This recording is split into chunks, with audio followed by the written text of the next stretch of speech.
No, sir. Did Wolfgang Halbig ever work for InfoWars? No, never. What is his sort of, what community does he belong to?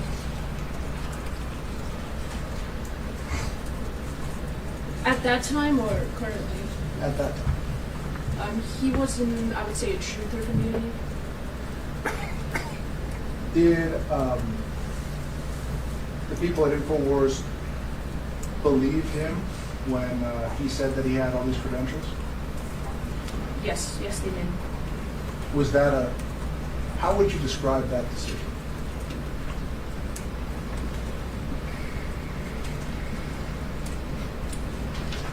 It was the worst decision ever made by a company.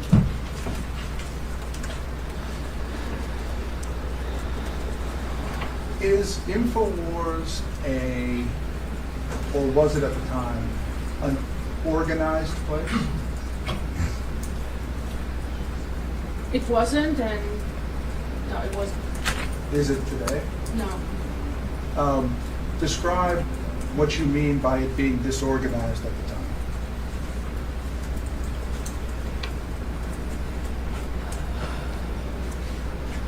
Well, firstly, we have very limited personnel to take care of a lot of issues. People doing multiple jobs. If there's a separation between departments, they definitely do not talk to each other. They don't have time. A department may constitute 1 or 2 people that are doing the jobs of 10 people. There's just a lack of communication in general. And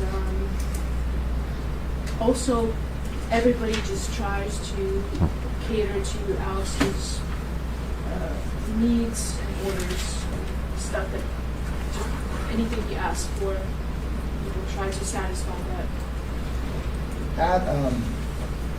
I want to ask you about some documents that were discussed by Mr. Bankston yesterday. And I won't put them up for the jury, not to waste time, but the first one I want to ask you about is we saw Plaintiff's Exhibit 43 was a picture of the Sandy Hook school children the Sandy Hook school choir performing at the Super Bowl, and superimposed on the kids were the names of different victims of the Sandy Hook shooting. Correct. You recall that document? Yes. Did InfoWars produce that document? Withdrawn. Did InfoWars make that document up? I don't mean produce it in the litigation, I mean make it up. Absolutely not. Do you know where it came from? I noticed the stamp on the picture which says ODD TV, and just from my browsing YouTube, I know that's a YouTube channel. As far as you know, as you sit here today as corporate representative, was that picture ever broadcast by InfoWars to the world? I did my best to try to figure that out.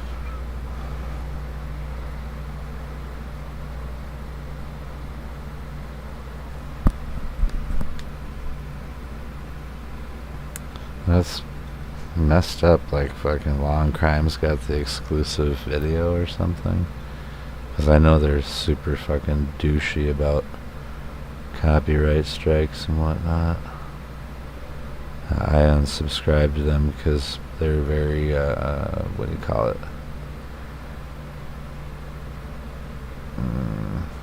Let's just say they blocked me right away.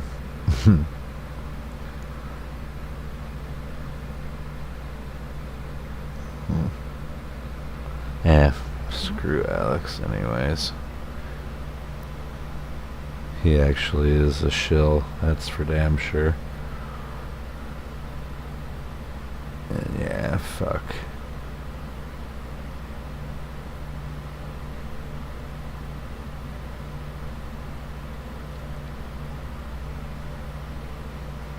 Hey, look at who's here. Oh yeah, let's go. Shit, do something in the meantime. Why does it say he's still on if he ain't on?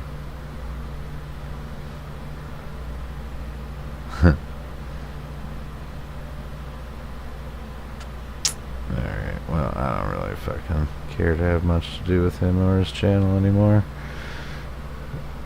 Until he starts acting right or something, I guess, or whatever. I will quit being mean, though. I shouldn't have been. My apologies, Joe.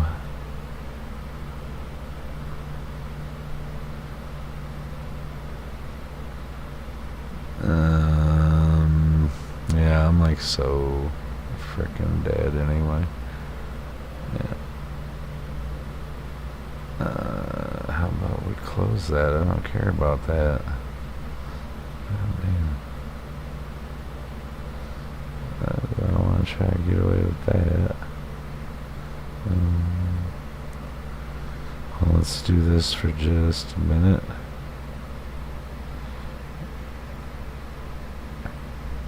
Wait a minute, hold on. What's this shit?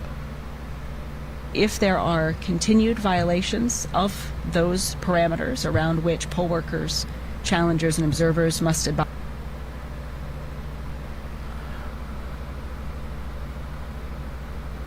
Huh. I guess we'll stick with the one that's actually working. The consequence will follow the action. So if there is a law that is violated that would call for an arrest, certainly arrest would be made. We hope that it does not rise to that issue. We hope that everyone who is present in any polling place throughout the state of Michigan on Election Day tomorrow will simply follow the rules, follow the law. And these are rules that have been in place for over a decade. And if that doesn't happen, then there will be consequences ranging from removal to arrest based on the severity of the violation of the law. And you also talk about a code of conduct. Mm-hmm. But what do you do when the gatekeepers themselves, who I would assume have a code of conduct also, prescribed ethics involved? You've got a St. Clair County clerk who's running on the fact that the only reason his elections in that state, or rather in that county, can be trusted is because his candidate won. So when you have the gatekeepers, what do you do about the gatekeepers? As the state's chief election officer, my job is to make sure that every aspect, every county, every locality in our state is proceeding according to the law. And that's precisely why we've been working with county clerks across the state and local clerks to ensure not only that they're familiar with the law, but that we know as the chief election officer and the statewide Bureau of Elections is there to ensure the law is followed. And we'll continue to do that. And the other thing I'll note in terms of the results of the election and saying and somehow tying the credibility of our elections to the results as opposed to the transparency of the process itself is that for anyone who has questions about the process, we operate our elections, and every clerk does this as well, in an open and transparent way through post-election audits and the like. There are several secure layers in place to ensure that every valid vote is counted and that the results of the election are an accurate reflection of the will of the people. That is what should cause someone to trust the results of the election, not the particular outcome of the election. So, and the final one is, I'm going to go back to that gatekeeper thing, because if the gatekeepers are the ones fanning those flames, and if they're the ones saying, hey, you cannot trust the elections unless the people we want to win, how do you deal with that in terms of code of conduct, as well as behavior, as well as law, as well as protecting democracy, when again, it is the gatekeepers who are opening that gate? In my view, the real gatekeepers in our democracy are the voters and the truth that is on the side of protecting their voice and their vote. So in my view, the law is quite clear on the validation of votes, the tabulation of votes, and the outcome of the elections themselves. We, in my office, and the vast majority of clerks, if not all of the clerks in the state, will continue to follow the law in partnership with law enforcement officials and the Attorney General's office. But at the end of the day, and we encourage voters to see this, an empowered voter knowing the truth of our elections is the strongest antidote to misinformation, regardless of its source. And because of that, our office has issued a fact check website, michigan.gov/SOS fact check, where we are countering misinformation from wherever it comes from throughout this election cycle. And so we encourage people to go there, and we encourage voters to take it upon themselves to ask questions, to seek the truth, to read the law, and to understand that election officials, by and large, are there to support their will coming to fruition, whatever that may be. And if at any point there's interference or disruption in the process from anyone, we will be there along with the state attorney general and law enforcement to ensure that the law is followed and that voters are protected. Secretary, are you taking a wait and see on this, or from what you're hearing, are you fully anticipating there's going to be court challenges or instances that you described? Well, you know, in 2020, we had a very smooth election. There was no disruption despite our preparation for any potential challenges. And that's what I'm hoping for again tomorrow. A smooth election process where everyone follows the law, that voters are welcomed into precincts, and that it's ultimately a good day for our state, as I believe Election Day should be. It's a beautiful thing in our state, in our country, and our democracy. So with that in mind, I'm very hopeful that we'll see a smooth process just as we did in 2020. Although looking into 2020, we know that even a smooth process can yield a lot of post-election shenanigans. So we're also prepared for that as well. We may see people laying the seeds for post-election shenanigans on Election Day tomorrow, and we do see and we do hear some chatter about that, and so we're prepared for that. But my hope, and what we've also prepared for, is for the election officials across the state to be prepared for any disruptions, to minimize their impact on the process itself, and to ensure, whether on Election Day or in the days that follow, that we ultimately have a smooth process that protects the will of the voters and ensures the law is followed. If I may, real quick, I'm sorry, no, there. When it comes to public trust, and you've talked about a pounding of this message of election integrity by those who want to undermine it, how do you sit here today and assess perhaps what damage has been done? The public maybe not as informed on voting processes and how clerks' offices work, etc., and having to unfurl that. How much damage has been done over the past 2 years? Are you seeing people becoming more aware of misinformation? I will say that I've seen two things. One, an escalation of attempts to disrupt the elections process through misinformation. When those attempts continually fail to actually disrupt the process, they do leave behind a trail of doubt and misinformation in the minds of many voters. That is a threat to election security, and it's a threat that we take very seriously, and why we're continuing to expand our resources to counter misinformation and to build partnerships with other messengers in communities, pastors, faith leaders, attorneys, others, who will hopefully, as many have, continue in partnership with us to speak that truth that is readily available. The second thing I've seen from many clerks in particular around our state are more people stepping up to increase the transparency of the process, which is a great thing. For example, before every election, we have a public accuracy test where the public is welcome to observe the process and the testing of voting machines to ensure their accuracy. We've seen more interest in that than before, which is a great thing, because the more eyes on the process, the better, the more well-intentioned eyes, I should say. But in addition to that, we've seen clerks from around the state also open up their doors and be more proactive in sharing information about our elections and how they work, which is a good thing as well. More information into the process is good. But again, that all runs alongside an escalating effort to take information, twist it to further political or partisan gains, and that's what we're also seeing increase, which is concerning. And that's why, in my view, the best antidote to that is for voters to join us in working to ensure we are all messengers of trusted information, seeking the truth and repeating it and spreading it. Madam Secretary, following up on the punishment question, you said canvassers have already vowed they're not going to certify the election. We've seen it in other states.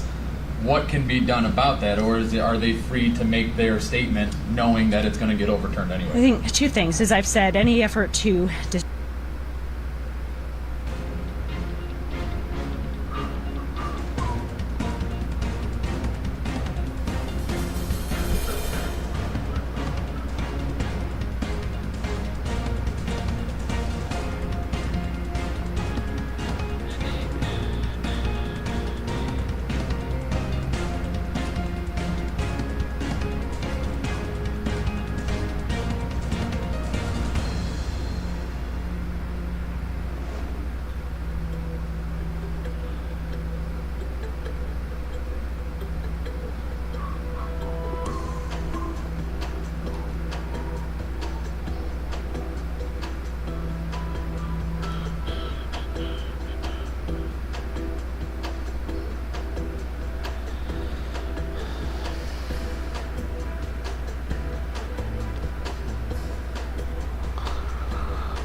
I have no fucking clue what's the problem here.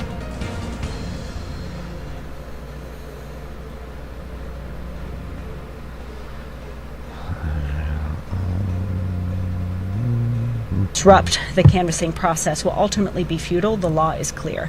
County and the state board of canvassers have a legal responsibility to certify the elections. But what we will anticipate, as we've seen happen in New Mexico and potentially in Pennsylvania, is this effort to block certification used not to actually block certification, because that the certification will come, but to delay it and to use the time that delay creates to further misinformation, to sow seeds of doubt that maybe the results weren't accurate, when in reality they are and were.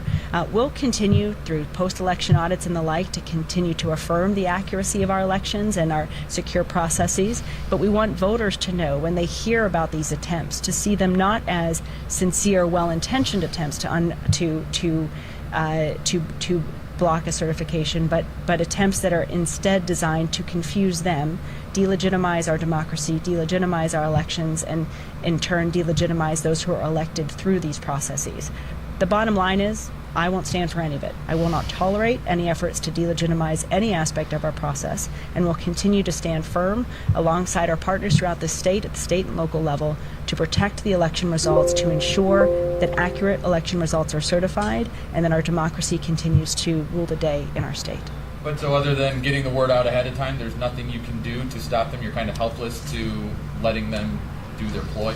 No, We those are screen ahead of time captures letting them and know about the working right. consequences. That essentially it will be a futile attempt that will only in some ways position them as someone who is taking a sacred duty as a local or state board of canvassers, and taking that duty and acting in a illegal way in failing to fulfill that duty. In my view, I don't know why anyone would embrace the responsibility, the important responsibility of serving on a canvassing board and then fail to fulfill that legal responsibility under the law. So I hope that they know and they hear us when we say we will counter their misinformation and we will counter their efforts and ensure our elections are certified, even if it takes longer based on shenanigans. And I hope they choose to follow the law, comply with the law, and protect the voice of the people as opposed to going against it. Okay, so it sounds like there's no consequence to them doing it other than ruining their reputation. I mean, I know you've pushed for legislation to streamline this whole process. Is that something that could happen, is to add some teeth to this? So it's not just yeah. trust they love the law? Well, look, I think democracy prevailed in 2020 because people of integrity did the right thing and followed the law. And we have learned and seen and observed over the past few years just how fragile our democracy can be, that it does require people in the system to follow the law and protect the process.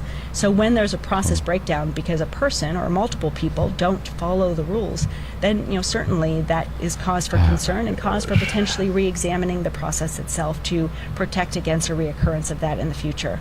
But I think it's important for us to see this as an ongoing effort to protect our democracy against ongoing challenges to it, some of which comes through the certification process. My goal is to make sure that we continue to protect the will of the people and follow the law in doing so, and hold those who abdicate their responsibility under the law responsible. But it is a team effort and requires voters as well to understand what's really going on behind these tactics, that it's not a legitimate effort to try to block certification, but it's a futile effort to do so in an eye towards spreading misinformation and trying to sow seeds of doubt among voters' minds about falsely about the legitimacy of the election. What do you make of all this? Falsely. Yeah. And you have gatekeepers who are Anyone that can't see that they're just like I think preparing. I to was fucking reflecting on cheat. this I don't morning. know. It really is remarkable that we live in a democracy where tomorrow, and really for the past few weeks, over 1 million voters from the state of Michigan will be participating in choosing the next leaders of this state. Yeah, sure they will.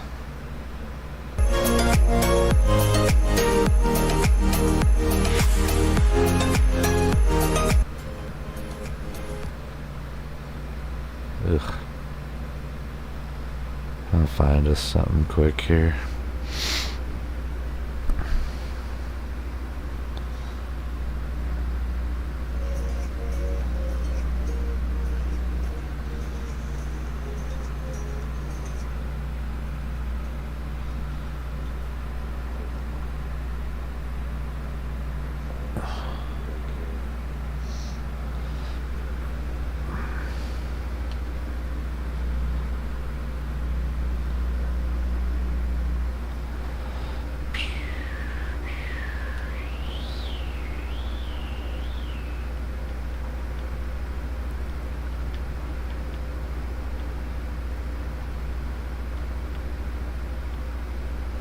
Every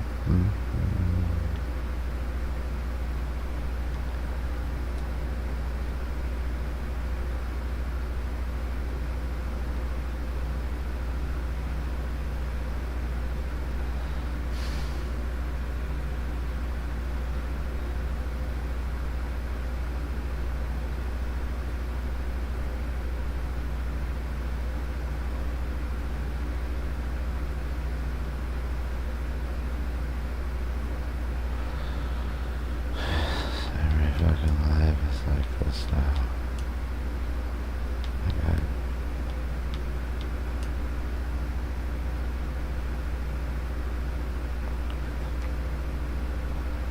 Okay, well, 545 people are not fucking.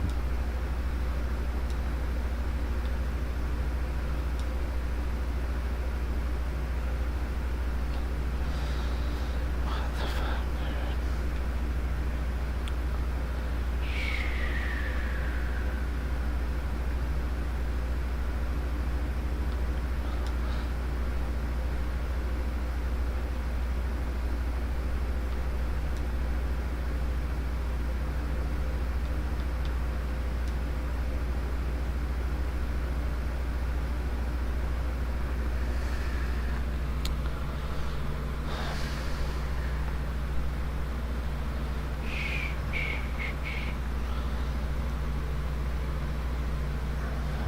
Let's see if I can.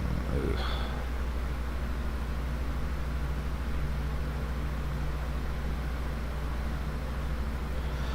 This looks interesting. Except for nothing going on in there right now. Says it might continue.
Wow, that's incredible. They're crazy.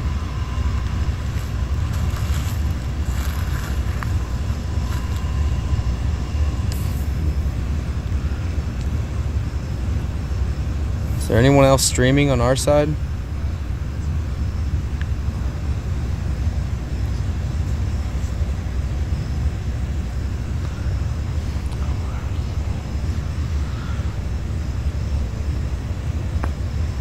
Oh, she don't have me fooled. I see right through her. I mean, look at who she chooses to be with. I mean, her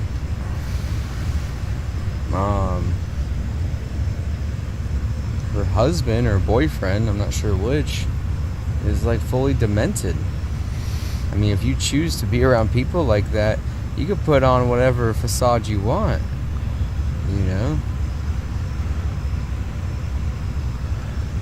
I'd rather be alone than have to be with someone evil like that. So, I mean, people do judge you by who you hang around.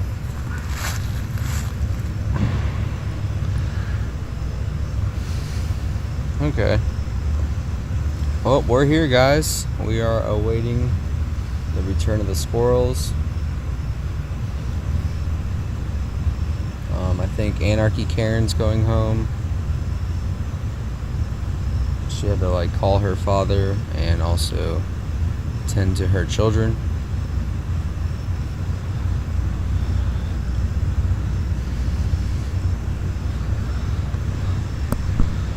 From what I understand, I think she has a 16-year-old and then like a couple of younger children. So I think she actually has the 16-year-old babysitting the other children, which is kind of sad.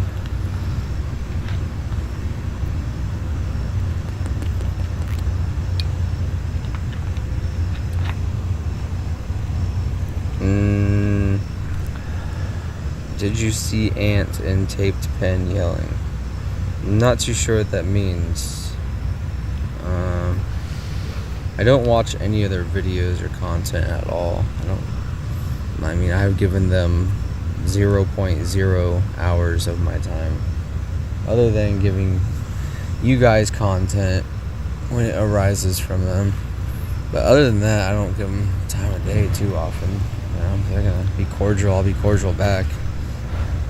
That's how humans are supposed to act. Yeah, did you see? No, I saw that. It was hilarious. They got their little Antifa square over here behind me. The caution tape. And the funny thing is, it's official police tape. You don't just rip that stuff down. That's a crime. It says police tape, do not cross, but they left an opening so that you can get into the playpen, or also known as Antifa Square. So if you want to participate in Antifa activities here in the National Mall, you are going to have to go to Antifa Square, which is located right here on the National Gallery of Art. It would be on the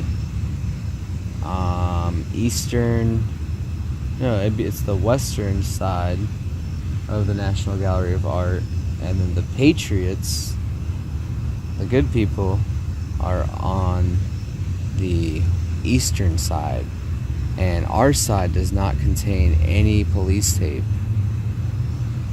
We actually have a stage, we do karaoke, we meet a lot of nice people, a lot of good people. I love spreading seeds.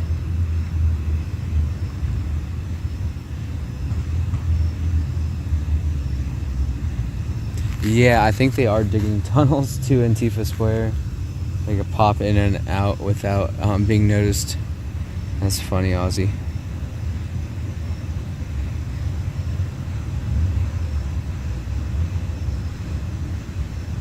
The Fascist Square, Antifa Square.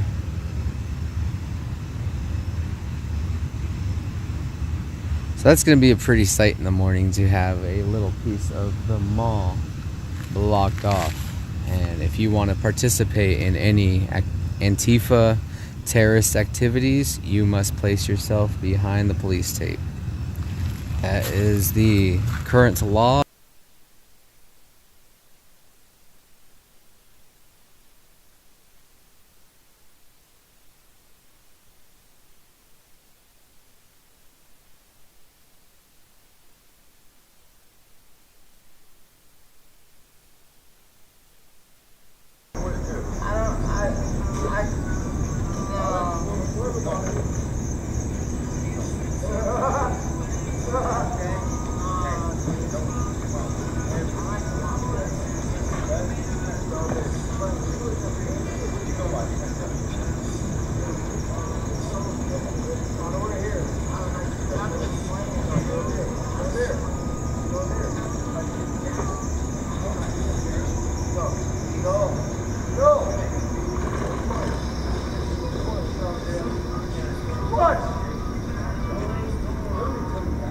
Hell yeah, it was funny as fuck, but it hurt more.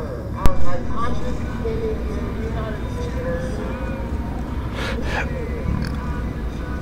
Oh my. No, there comes a car up the block already. That is surprising. Like, what was he gonna react like?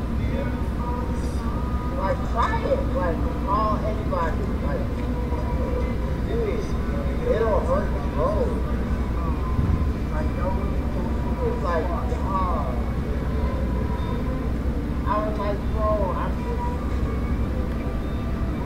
just wanted to see you on the ground.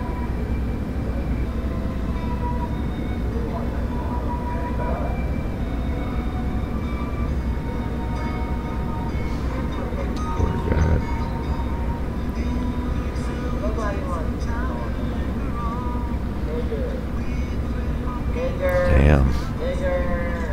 looking pretty,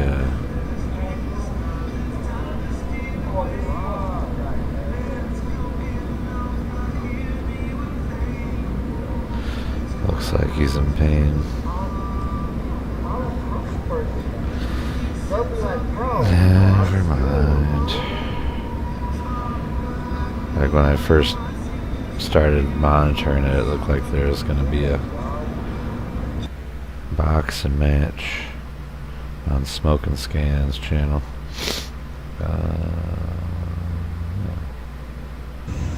It was after they arrested Santa here, mainstream media was bragging about it and talked about how they were here on the mall.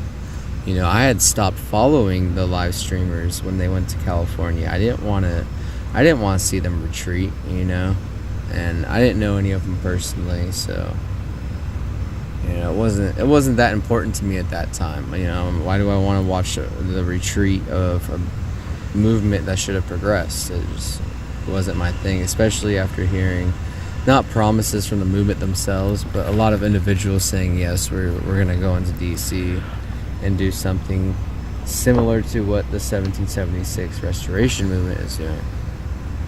Well, you know, and that never happened. They met with Senator Cruz. They thought that was good enough, and then they took off back to California. And that was very depressing for me, very upsetting. I don't know any more details on, you know, why, what, but I know I was pretty upset by the whole thing. And when I heard on mainstream media that they were back, or it was a new movement, kind of like a spin-off of TPC, that actually did make their way into Washington, D.C., and we are holding strong. Thank you guys very much for sticking around. Matilda Rose, I would not say that we have failed. Let me show you.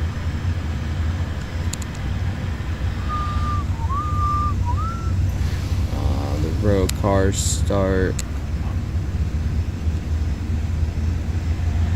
over there, and a bunch of cars that way, but I'm not going to zoom all the way in over there. I don't want to get haggled. But we do have quite a few new faces here. I love seeing new faces in the movement. We need more new faces, please.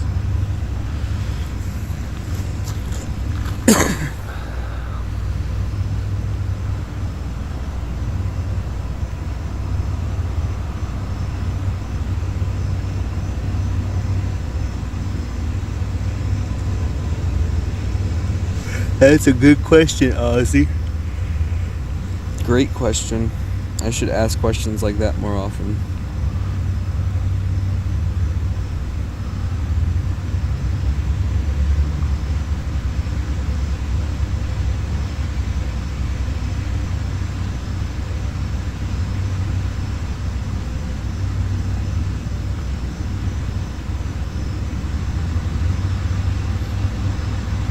Yeah, it's far from over.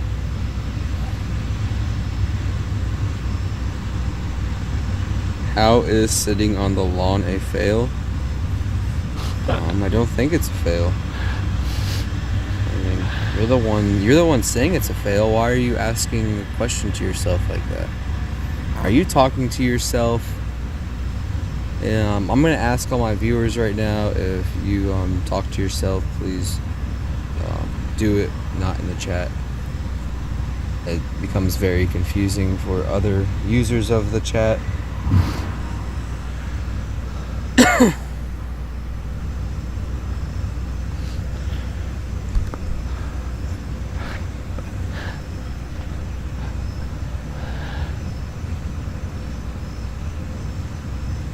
Sorry, Monica. I got the names mixed up.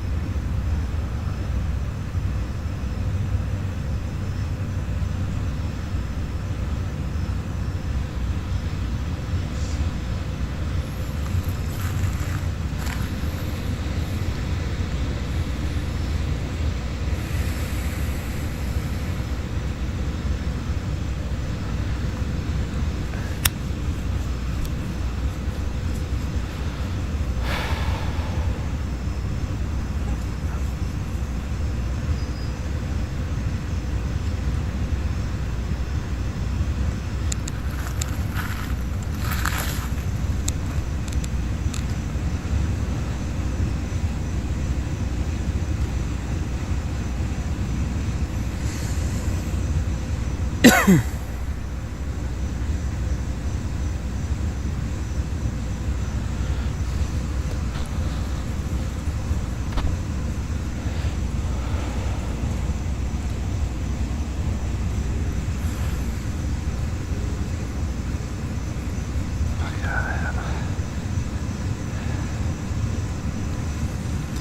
is anyone at work right now?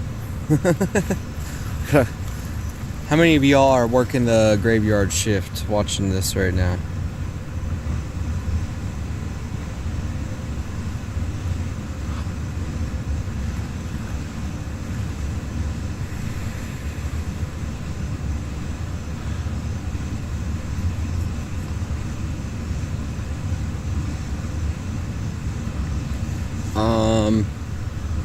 I think it's a Galaxy 12 or A12, something like that.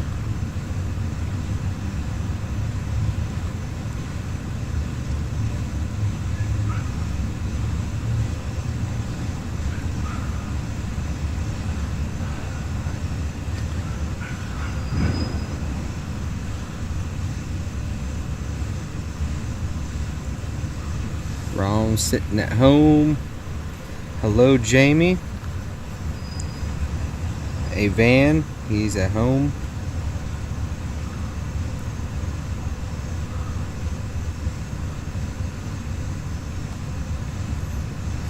Thank you, all my viewers right now and subscribers. If you want to get more late night content, early morning content, just, you know, all around good footage, please make sure to subscribe to my channel. Hit the notification bell. After you hit the notification bell, select all, and you'll be notified every time there is footage and content being available to you, whether it's a live stream or a video or short. You will be notified. Man, it's just gonna sound like a little message, like a text message ding. And you'll be like, oh, look. So it makes things a lot easier, so you don't have to wait 20 minutes to find the channel, because, you know, sometimes when I turn it on, that's when the action's happening. And if it takes some of you guys 20 minutes to figure out I'm live, then that's not really good for, you know, then you're not gonna be able to watch it live. You'll have to go all the way back and watch old footage to catch up with everybody else. So it just helps you guys out a lot when you subscribe and hit that notification bell.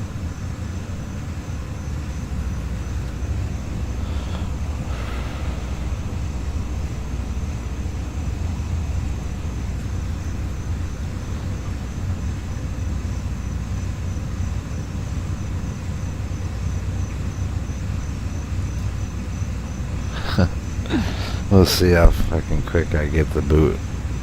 Because, like, most of these fools Yes, know. hit that like button, guys. Answer my question, maybe I'll hit your like button. And if you think that if you like the footage you're seeing at this hour, definitely let me know by hitting the like button. If he answers my question, I'll like it. If he even attempts to answer it, because I don't think he really can. He just got there yesterday. It's pretty clear He's on not the the Antifa boss. front. Pretty quiet. But there's still plenty of people watching all around in every corner. I see Just it. like no blind At spots, least one especially person with the that was police in the being as chats active with as they me, are. so. I want to make a special thanks to the Park Police. See, I want to make a very special I thanks have to the a Park pretty Police. noticeable name. You I guys feel like. have definitely been some of the most professional individuals I have dealt with.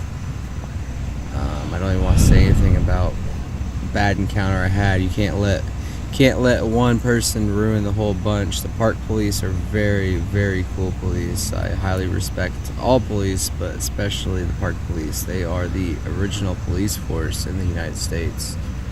They were created in the late 1700s, shortly after we became a country. So it's definitely an honorable job to be a United States Park Police. That's a very honorable position. It should be treated as such. And just about all the officers know how cool of a position they hold protecting our parks, and they love their job. And I love to see that. You know, Park Police sounds like a pretty decent job.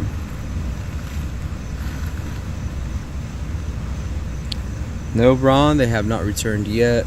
You know, what time is it? Almost 4. Yeah, they have not returned yet, but 4 o'clock is about the prime time. That is when 4 a.m. from what I understand. I wasn't here. I was sleeping at home that night. From what I understand, that's the hour that the chemical attack took place. I'm going to try to find out more facts. I doubt they've found anything yet, but tomorrow about the man on the bicycle that drove through on Madison Drive. I mean, if anyone has any idea about who did it and it could lead to arrest, I'm sure a reward would definitely be offered by the group. There's no doubt in my mind that if you guys were able to point in the right direction to law enforcement, and you'd definitely be rewarded by multiple members of the group, and even their other streamers, viewers would even think that's really cool. Oh, thanks for telling me, buddy. See, that's why we watch Wow, the chat. Ron. That is why we watch the chats. I wonder what it was like then, 50 years ago. Let's see. Oh, in the 70s. What was that like, Ron?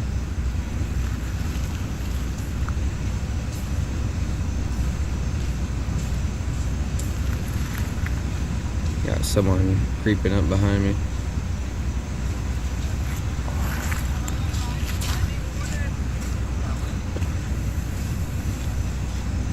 Okay, I think it was just a construction worker. He's heading to the Air and Space Museum. They basically have been working around the clock here. It's pretty crazy to see a job site where they're doing so much work at once. And every once in a while, you'll take notice of a different feature they're adding, or just the difference how it's looking with all the construction stuff they have up. It's pretty neat.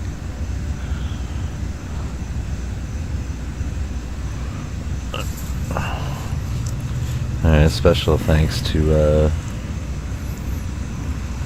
Republic Road Reel. You know, Definitely respect the police officers. this kid here. They seems do a alright great to me. He'd job. probably make a good police Today officer, especially, I'm gonna they sent guess. some officers here that really knew what they were doing. There They probably really were isn't too very many bad professional people. to both parties and Ultimately. did their job without escalating anything. They didn't have any fear. Just, Clearly, they knew. Just indifference and It's always new, like new characters every day, but also like new shit from the cops. Like it's always something different. Now I can't even walk across the grass. And the cops are watching my live stream. It's BT Dubs. Shout out Officer Quan.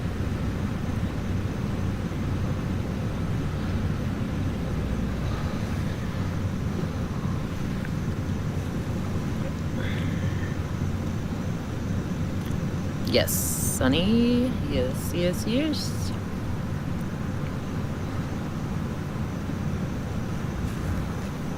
Whistle Girl's an OG.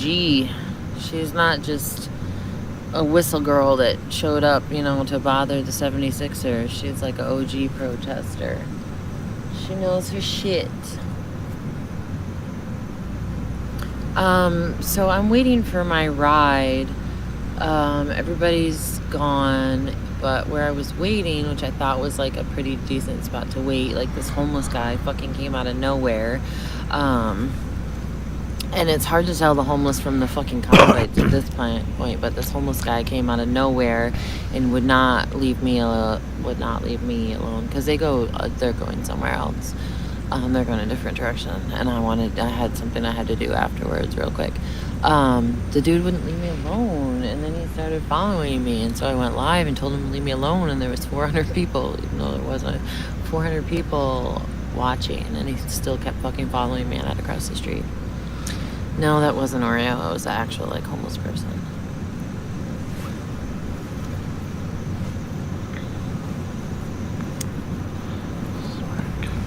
Okay, hold on one second.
Okay. I'm gonna end this for right now and catch up.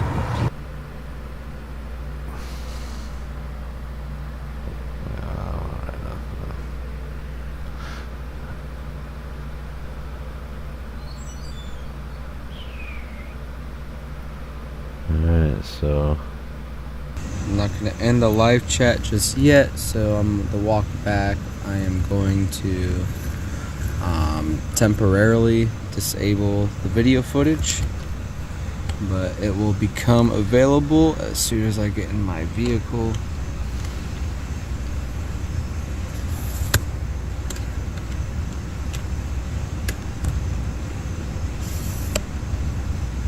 I just don't want to hear any more crap. We hear enough crap with the Antifa.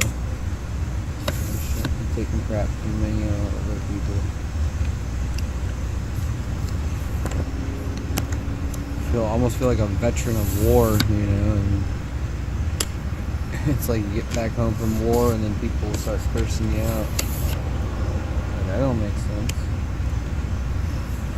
Alright, so let me go ahead and temporarily disable this video. And audio is still on.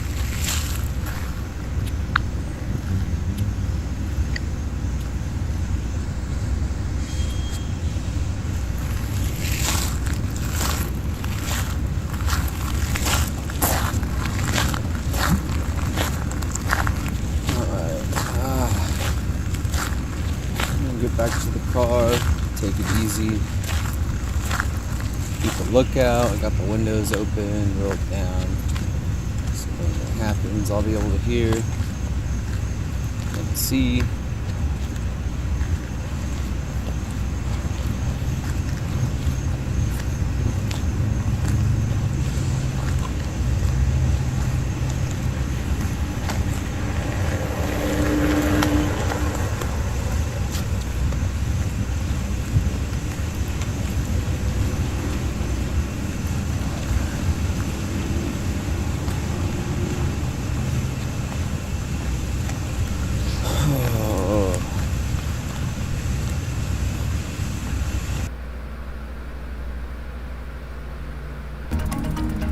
New at 11, the leader of Al-Qaeda was killed in a U.S. airstrike in Afghanistan. President Biden addressed the nation just hours ago, announcing a successful operation that took out one of the world's most wanted terrorists. On Saturday, at my direction, The United States successfully concluded an airstrike in Kabul, Afghanistan that killed the emir of al-Qaeda, Ayman al-Zawahiri. Ayman al-Zawahiri had been hiding for more than 20 years, even after the U.S. pulled out of Afghanistan. A senior administration official says the U.S. killed him in a drone strike in Kabul over the weekend. The strike happened in a wealthy area.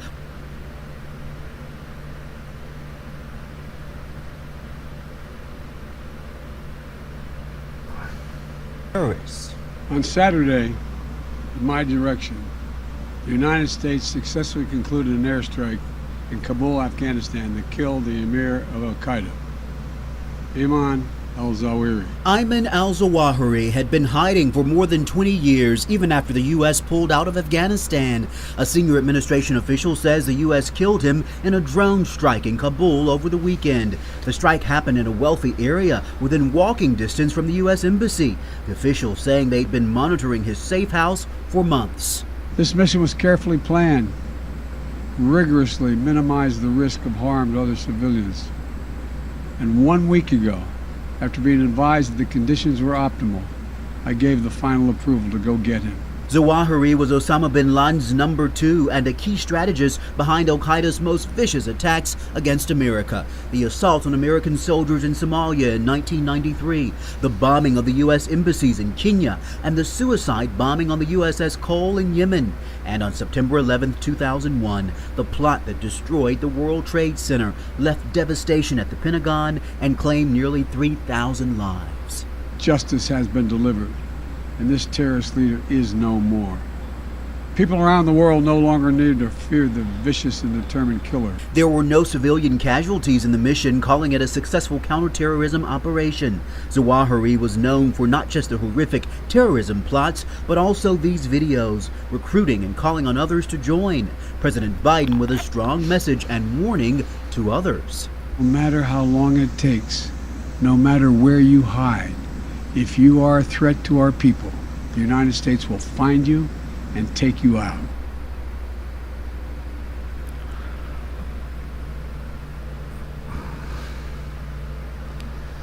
The leader of the terrorist group al-Qaeda, Ayman al-Zawahiri, was killed in a CIA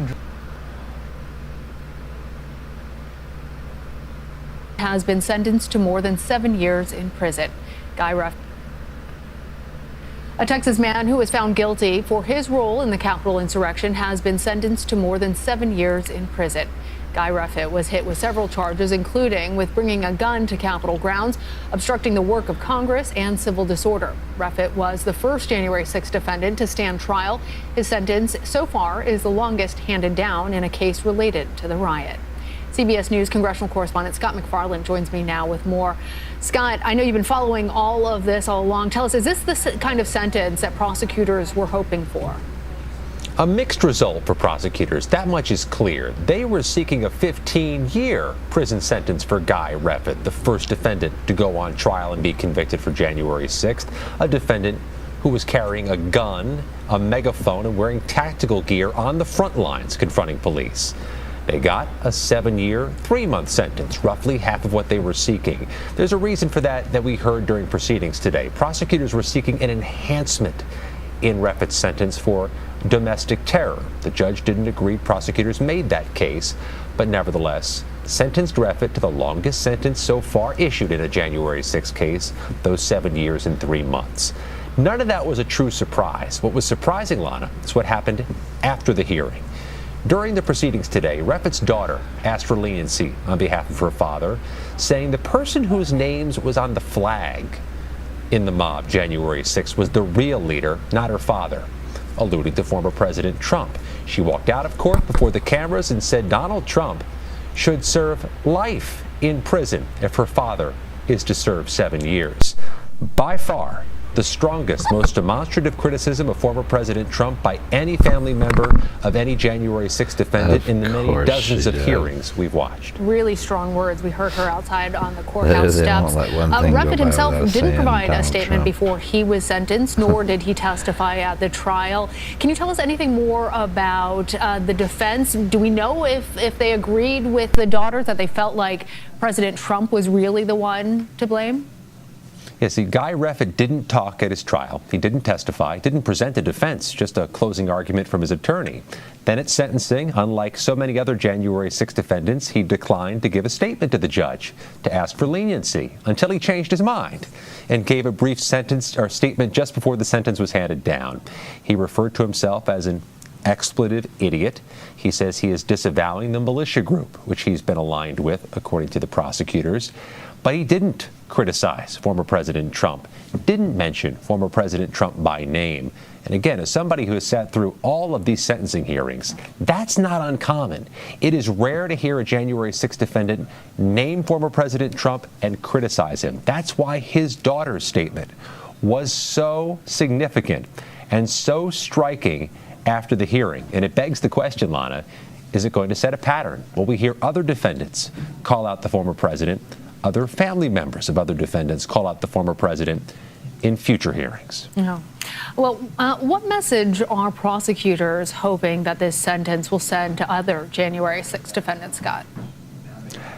It's possible this is a canary in the coal mine case because it was the first defendant convicted at trial to face sentencing. Maybe there was a marker that was going to be laid down for future defendants, and perhaps there was. The judge gave this defendant half what the prosecutors were seeking, but still the longest sentence so far. But here's the thing, and there's no way of getting around this. We reviewed these 850-plus federal January 6 cases. It's hard to find two cases that are exactly alike. This one was different. Reffitt had a gun. He was on the front lines. He confronted police with tactical gear, but he didn't go inside. Didn't assault police. There are eccentricities and subtle differences in so many of these cases. It's hard to find an apples-to-apples comparison. So maybe it's difficult to lay down a marker or be a canary in the coal mine moving forward. But we know this for sure, Lana. There are several hundred more defendants who've yet to face trial, yet to face sentencing, and we're told by the Department of Justice there are hundreds more arrests still likely. Well, before I let you go, Scott, there was a lot of anger and frustration from veterans and advocates last week after a bill that would expand health care to those exposed to toxins and burn pits failed in the Senate. Senator Pat Toomey, one of several Republicans who voted against the legislation, explained his decision on Sunday's Face the Nation. No, the Republican votes didn't change on the substance of the bill. Republicans have said, we want an amendment to change a provision that has nothing to do with veterans' health care. The Republicans support this. The Democrats added a provision that has nothing to do with veterans' health care, and that it's designed to change government accounting rules so that they can have a $400 billion spending spree. But my amendment, if I'm allowed to offer it, will take out that provision and will not reduce veteran spending by a dime. So tell us, where does the legislation go from here? It's possible there are votes this week. This is a procedural dispute in the Senate. Procedure is quite important. That's what they do in the Senate. They argue over and try to fix procedures. But the political reality is clear. I was with the protesters outside the Capitol today talking to them. Even they're optimistic there'll be a vote this week. It's likely to pass. It is politically untenable for senators to stand between veterans who may be suffering cancer, bronchitis, sleep apnea, breathing problems because of toxins, and the benefits they need. The Congress has queued up this bill to loosen the restrictions, to make it easier for veterans to get these benefits. No senator wants to be caught standing between veterans and these benefits. This will get ironed out, likely sooner than later. Absolutely. All right, Scott, thank you.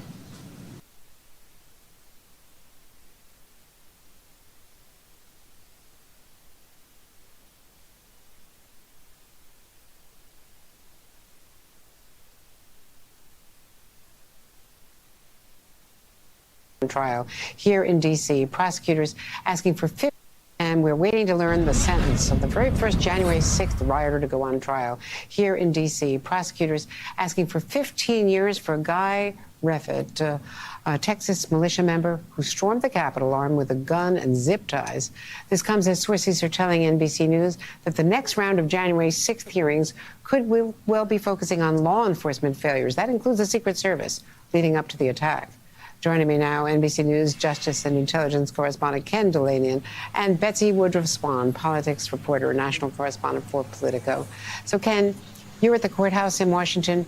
What are you hearing from inside the court as this trial, the sentencing, has progressed, I assume? It has, Andrea, though we have not heard a sentence yet. This hearing is expected to go into the afternoon, but Guy Reffitt's family, or some of his family, is on hand. His wife speaking in his defense on the way into the courtroom. His lawyers are saying that request by the prosecutors for 15 years is absurd because they say he wasn't convicted of assaulting a police officer and he never entered the Capitol. So why are prosecutors trying to throw the book at Guy Reffitt? Well, they say that he didn't just want to come to the Capitol that day to stop the count of electoral votes. He actually had a plan to seize members of Congress, including Nancy Pelosi, and he boasted about wanting to drag her out of the Capitol by her ankles. He had a loaded gun holstered. He had brought an assault rifle to Washington, D.C. that day, but didn't bring it to the Capitol. And prosecutors say he played a role in encouraging other fellow rioters to breach the west front of the Capitol, even though he didn't go in himself because he was pepper sprayed. And then afterwards, he tried to cover up his actions, they say, and showed absolutely no remorse, even after he was convicted at trial. And they say he threatened his children who were talking about turning him into the FBI. And in fact, his teenage son, Jackson Reffitt, testified against him at trial and wrote a letter that will be read in court today as a victim impact statement in this case. And as you mentioned, Andrea, this is the first case where prosecutors are seeking to apply a terrorism enhancement to the sentence. There is no crime of domestic terrorism, but they are accusing him of being a domestic terrorist and saying that the judge should sentence him to a longer period of incarceration because of that. As I mentioned, sentencing hearing well underway, probably expected in the afternoon, Andrea. And just to look ahead to the January 6th committee's work, and a lot of staff work is going on during this recess in August before they have hearings in September. What is the vulnerability of law enforcement agencies writ large? Because we did have those hearings that Senators Klobuchar and Blunt held just a year ago, a little more than a year ago, on the law enforcement, the communications failures. What are they specifically looking at, do we think? So there's a part of the January 6th inquiry called the Blue Team, which is focusing expressly on the law enforcement and intelligence failures. And you're absolutely right. That Senate inquiry did a fantastic job of plumbing the depths of failure by the Capitol Police, because they had access to all kinds of internal message traffic by the Capitol Police. But what they didn't have was internal traffic by the FBI. And there's still a lot of questions about the role of the FBI and the Secret Service and DHS, what information they had, why didn't they publish a joint intelligence bulletin, why weren't they better prepared for that day? And that, we are told, my colleague Ryan Riley has reported, is going to be a subject of an upcoming hearing. Now, this doesn't really fit into the narrative that Liz Cheney and others have put forward in terms of the Donald Trump conspiracy to overturn the election. But members of this committee, including former federal prosecutors who have been working on this, think that it's important to get this information out, to learn these lessons of how a major domestic terrorism attack was able to unfold how that word exists in the when heart they of our want government. it to be there. Thanks to you, Ken Delanian and Betsy Woodruff Swan. The Washington Post has some reporting. I just want to read to everyone about this hunt for the missing Secret Service text messages, which Zoe Lofgren and others flagged last week was going to be a prime issue for them. The Department of Homeland Security's chief watchdog scrapped its investigative team's effort to collect agency phones to try to recover deleted Secret Service texts this year. And if you look toward the end of this timeline, you see that in February of this year, the IG's office prepared efforts to retrieve the text, but then decided against it the same month. The Post citing multiple sources, government whistleblowers in its reporting. They certainly didn't flag it at all early enough to the January 6th committee. Betsy? Yeah, it's just bizarre. And at the bare minimum, assuming the most benign possible explanations for all this really, really unusual and bizarre behavior, even the most benign explanation is deeply and acutely embarrassing for the Department of Homeland Security. This department, of course, was stood up in the wake of 9/11 and has tried to position itself as the lead arm of the federal government on cybersecurity issues. This is one of the things that they view at the headquarters level as a core part of their mission set. So the fact that DHS and one of its most prized components, the Secret Service, can't seem to engage in the basic blocking and tackling of message retention just looks really, really calamitous frankly. And now, in addition, the fact that the Inspector General, the department's internal watchdog, has had his investigation progress and then apparently stop progressing along such an unusual timeline only heightens the level of external concern that members of Congress have about the way that this is all played out. Anytime Inspector General's offices fail to do their jobs properly, it's super concerning to Congress. Those Inspector Generals exist throughout the federal government because they have the resources and the subject matter expertise to do what Congress can't always do. So when things play out the way they have here, the Hill finds it very disturbing.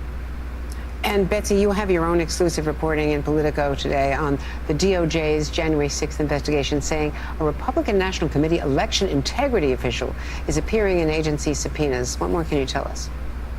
That's right. In at least 3 subpoenas to witnesses in Arizona and Georgia, there's a person named whose communications DOJ is seeking. That person is named Joshua Findley.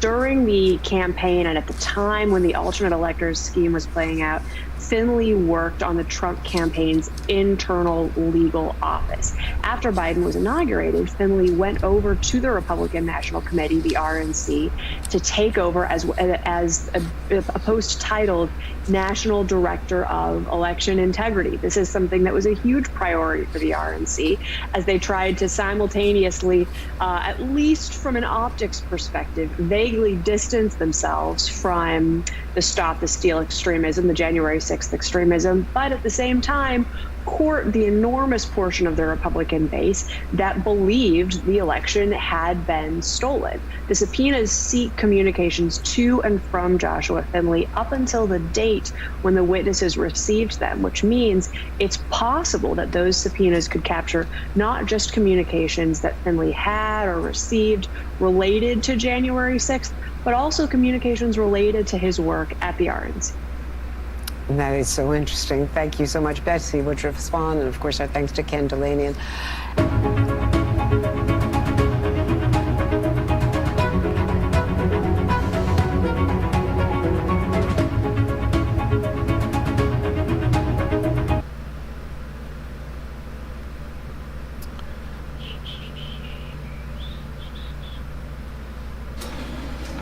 Please be seated.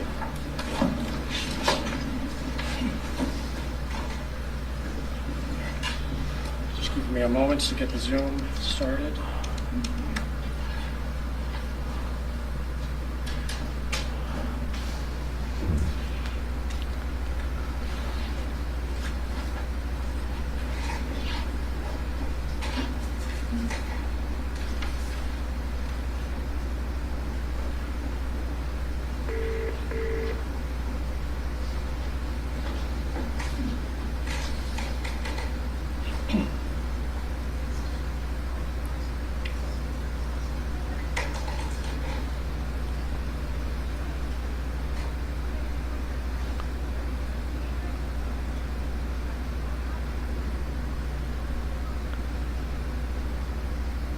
Monitors on the back.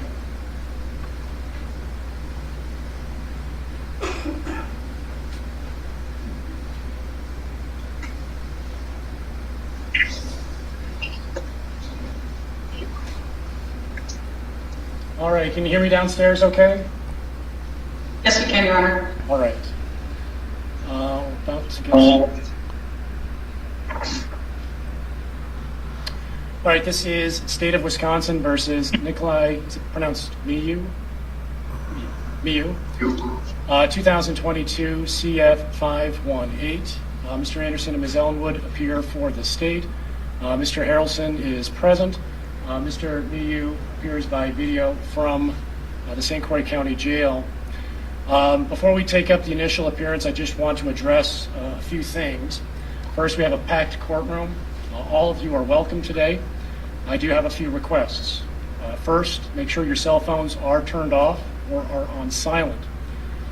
Please remain silent and seated if you are in a chair during these proceedings. Once this case is concluded, we will recess to allow those of you to exit who do not wish to participate in the other hearings. Earlier today, I signed a media order. Credentialed media may photograph and record today's hearing. The general public, however, may not photograph or video. That means no cell phone photography, no photography of any kind. At the victims' requests, no photography of the victims who are seated in the gallery. That means no shots, video, or still of the gallery area. I have permitted a number of people to appear by Zoom, who I understand represent victim interests. You are visible to the entire courtroom. If you do not wish to be seen or photographed, you may cover your camera or disconnect it. You'll still be able to see and hear us in the courtroom. But please know that you are visible to everybody who is seated in the courtroom. Let's take up the initial appearance. Mr. Miyu, can you hear me? Yes, sir. Do you have a copy of the criminal complaint? Yes, sir. Is your address correct? Yes, sir. Is your date of birth listed correctly on the complaint? Yes, sir. You have the right to an attorney. If you cannot afford an attorney, one may be appointed for you at public expense. Did you meet with the public defender today? Yes. Does he qualify? Yes. Does not qualify? The public defender tells me, Mr. Miyu, that you do not qualify for public defender representation. If you think you still may want a lawyer at public expense, you may qualify for a court-appointed attorney. It's a lot like a public defender, but you repay the county at a prescribed rate. You are certainly free to hire an attorney on your own. You may represent yourself if I am comfortable and believe that you are capable of doing so. Is it okay if the public defender helps you at least for today's hearing? Yes. All right. Mr. Harrelson, did you go over the complaint? Not with Mr. Miyu. I received it about 10 minutes before. Mr. Miyu, I'm going to read off the charges so that you're aware of what you've been accused of doing.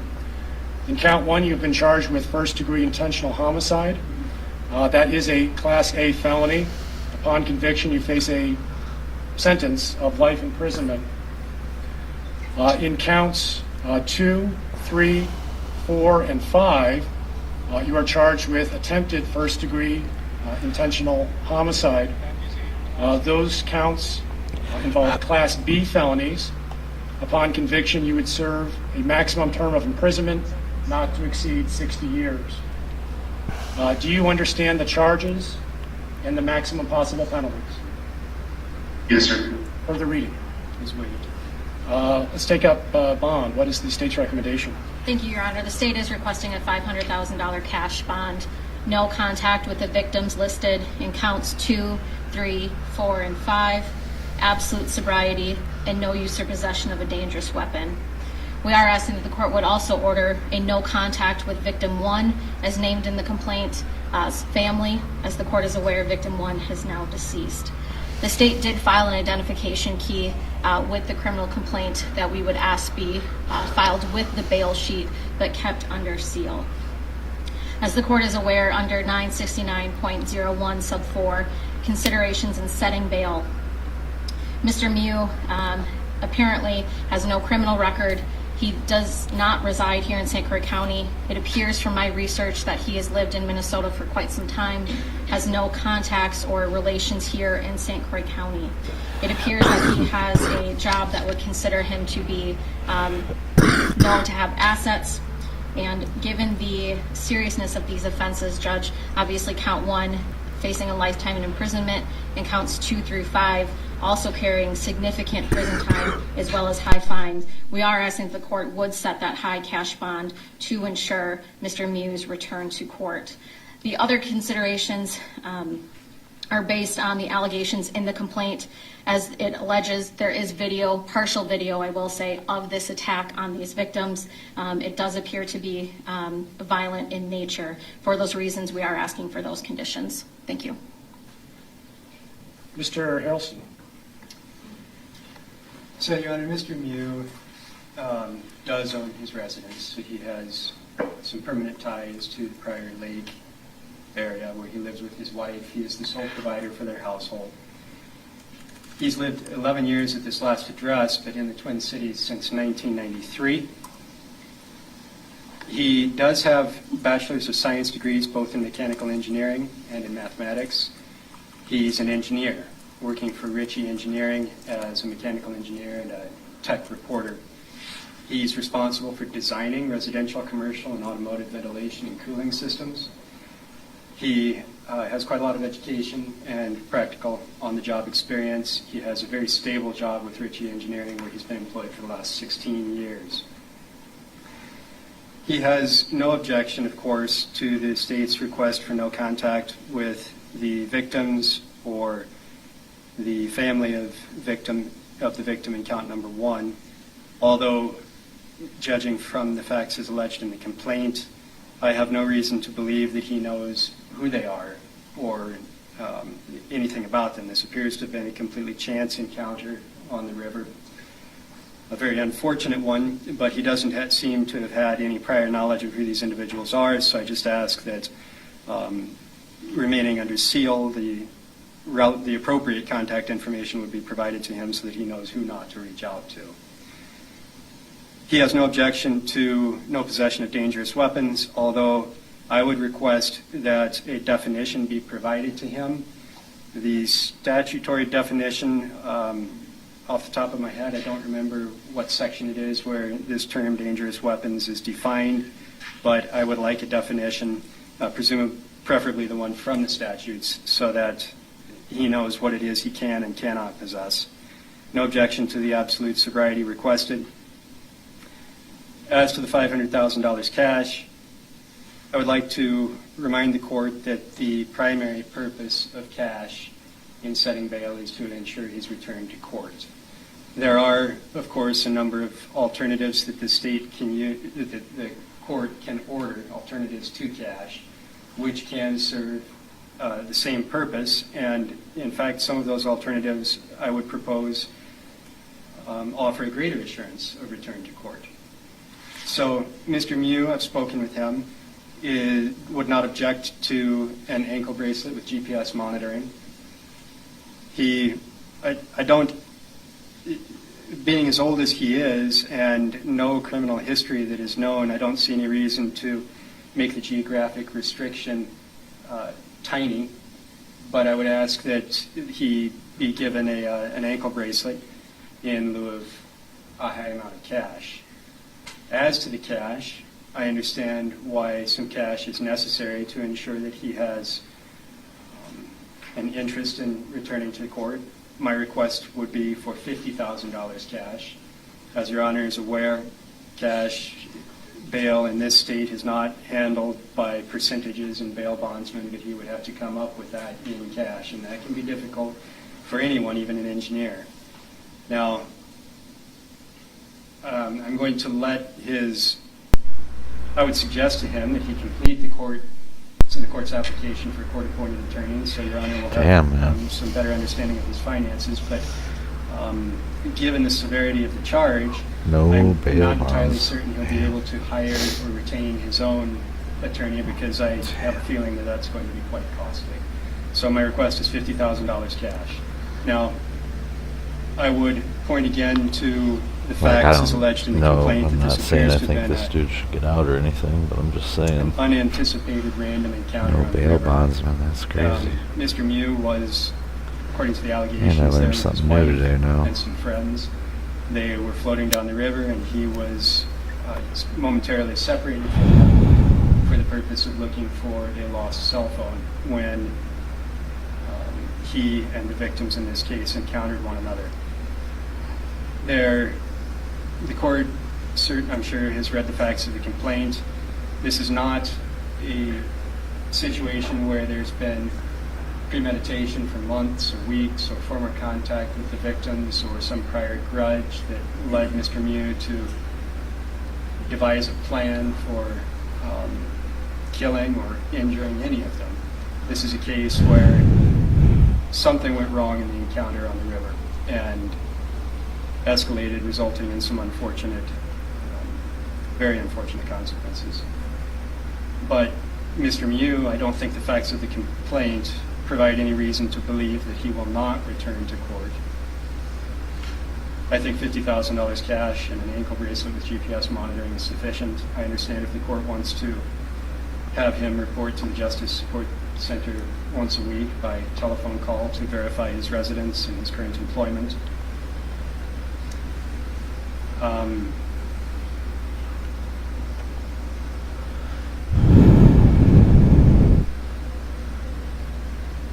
I understand the severity of the charges, but I think that the allegations, the way that they are in the complaint, law enforcement will have to do a lot of investigation and sorting out in this matter, but there are apparently two sides to the story, which are both presented in the complaint. In light of those and Mr. Mew's stability of employment and residence, family, I'm asking for $50,000 cash with the ankle bracelet. You mentioned GPS bracelet. What geographic restrictions do you propose? I don't have any information from him that he's required to travel for work, but I also don't know the location of Ritchie Engineering. My request would be that he be ordered to remain within the state of Minnesota and Wisconsin. Ms. Ellenwood, any comment on the GPS offer? Well, Judge, the victims, some do reside in Minnesota, and so that would be, I think, too broad of a spectrum to say you can go to the state of Minnesota when the victims are there. Perhaps if the court were to order a GPS restriction, it could be just for work and home. There's no objection to ordering that he remain outside of some identified perimeter from whatever address it is, but he'll need to know where to stay away from.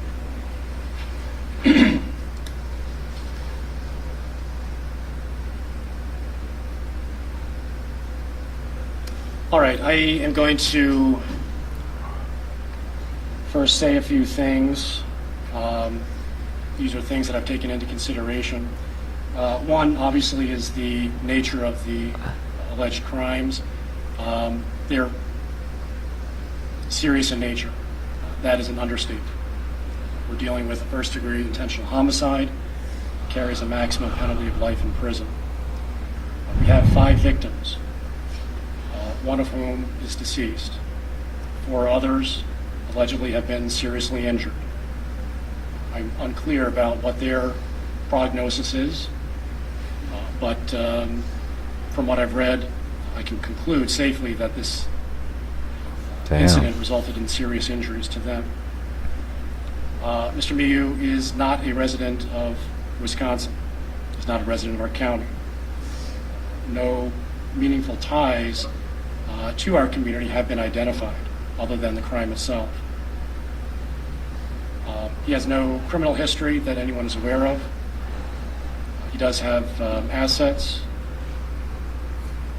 Sounds like it consists largely of a home, perhaps other assets too. He's lived in Prior Lake since roughly 1993, from what I understand. We're dealing with a violent crime. That is concerning. The safety of the public also factors into my decision. So I think the following bail is reasonable and appropriate given all of those circumstances. First, I find that cash is necessary to assure Mr. Mew's return to court, given the serious nature of these offenses, the maximum penalties that he faces, along with the absence of any ties. Cash is warranted. In my judgment, $1 million is an appropriate amount. I think that is warranted given the fact that we have 5 victims with unknown prognosis, with the exception of one who regretfully has been fatally injured. Conditions of bond include absolute sobriety. That may be verified through testing through the Justice Services Department on an ankle or a remote testing device. I'd like to have testing set at least 4 times per day. Mr. Mew will not possess any dangerous weapons. Dangerous weapons include those identified in statute. We'll have that spelled out so that there are not any misunderstandings. Court will also order GPS monitoring. He is restricted from 1/2 mile from each of the victims' homes. He'll have no contact with any of the victims and victim one's family. Were there any conditions that I missed?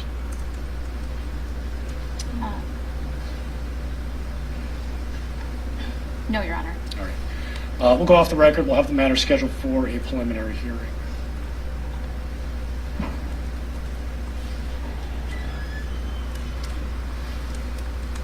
Your Honor, considering the gravity of the matter and the fact that the public defender can't take the case at the moment, I wonder if we could have an attorney status conference prior to the preliminary hearing to see whether he's retained someone or needs a court-appointed attorney, because although I would like to, it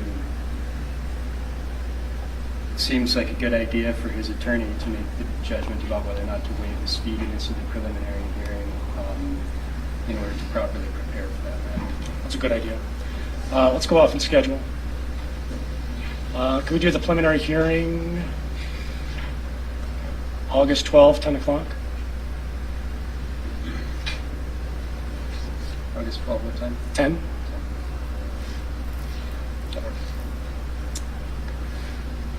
Let me just look at the law enforcement calendar, Judge.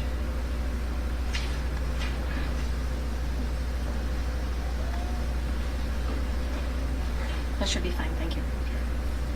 So August 12th at 10 for preliminary hearing. And then let's check in, find out the status of counsel. How about this Friday?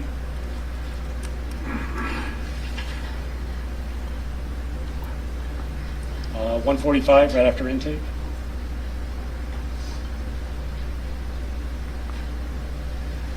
That's fine.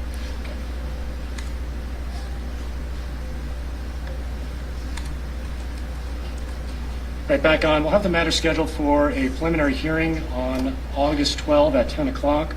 I'll have it set for a status conference on August 5 at 1:45. Purpose of the status conference will be to see whether or not counsel has been appointed or retained. Mr. Mayu, if you think you are interested in the court-appointed attorney, please fill out the application immediately. That way we can review your eligibility and find a qualified attorney to take your case. You may retain counsel on your own if you prefer, and we'll talk about which direction you plan to go on August 5 at 1:45. If you do bail out, you must be present for all future court hearings. Failure to appear may result in a warrant for your arrest. Mr. Harrelson. Judge, just to correct the record on one point, I think you mentioned he had been resident at Prior Lake since 1993. What I meant to say was he had been there for the last 11 years, but in the Twin Cities metro area since 1993. Okay, I misheard you. Thank you. Thank you. Anything else, Ms. Ellenwood? No, thank you. All right, that's all. We stand in recess. Thank you.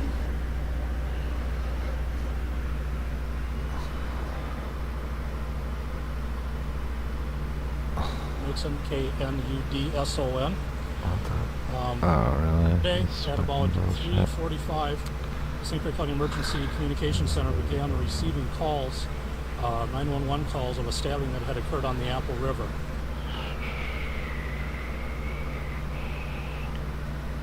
Training. Collectively together, we've started the United States Transportation Training. Collectively together, we've started the United Training.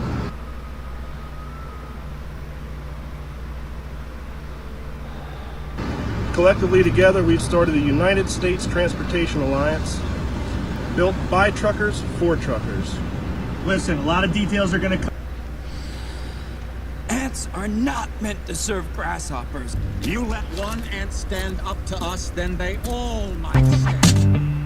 The speed with which information spreads now has created the ideal conditions for a phenomenon known as circular reporting.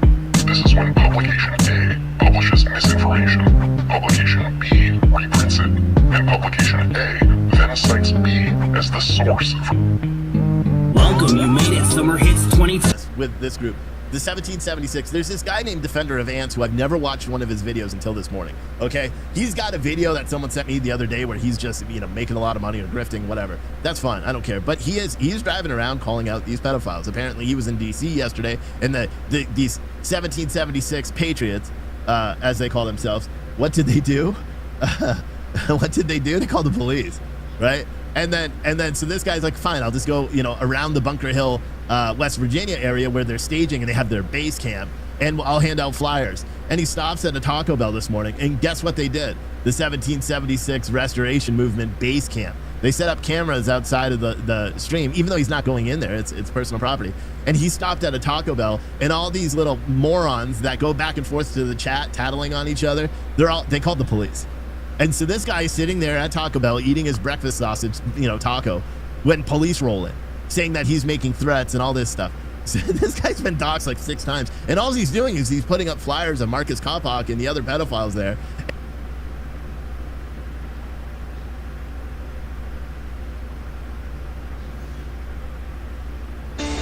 Good evening and welcome to Tucker Carlson Tonight. Happy Tuesday.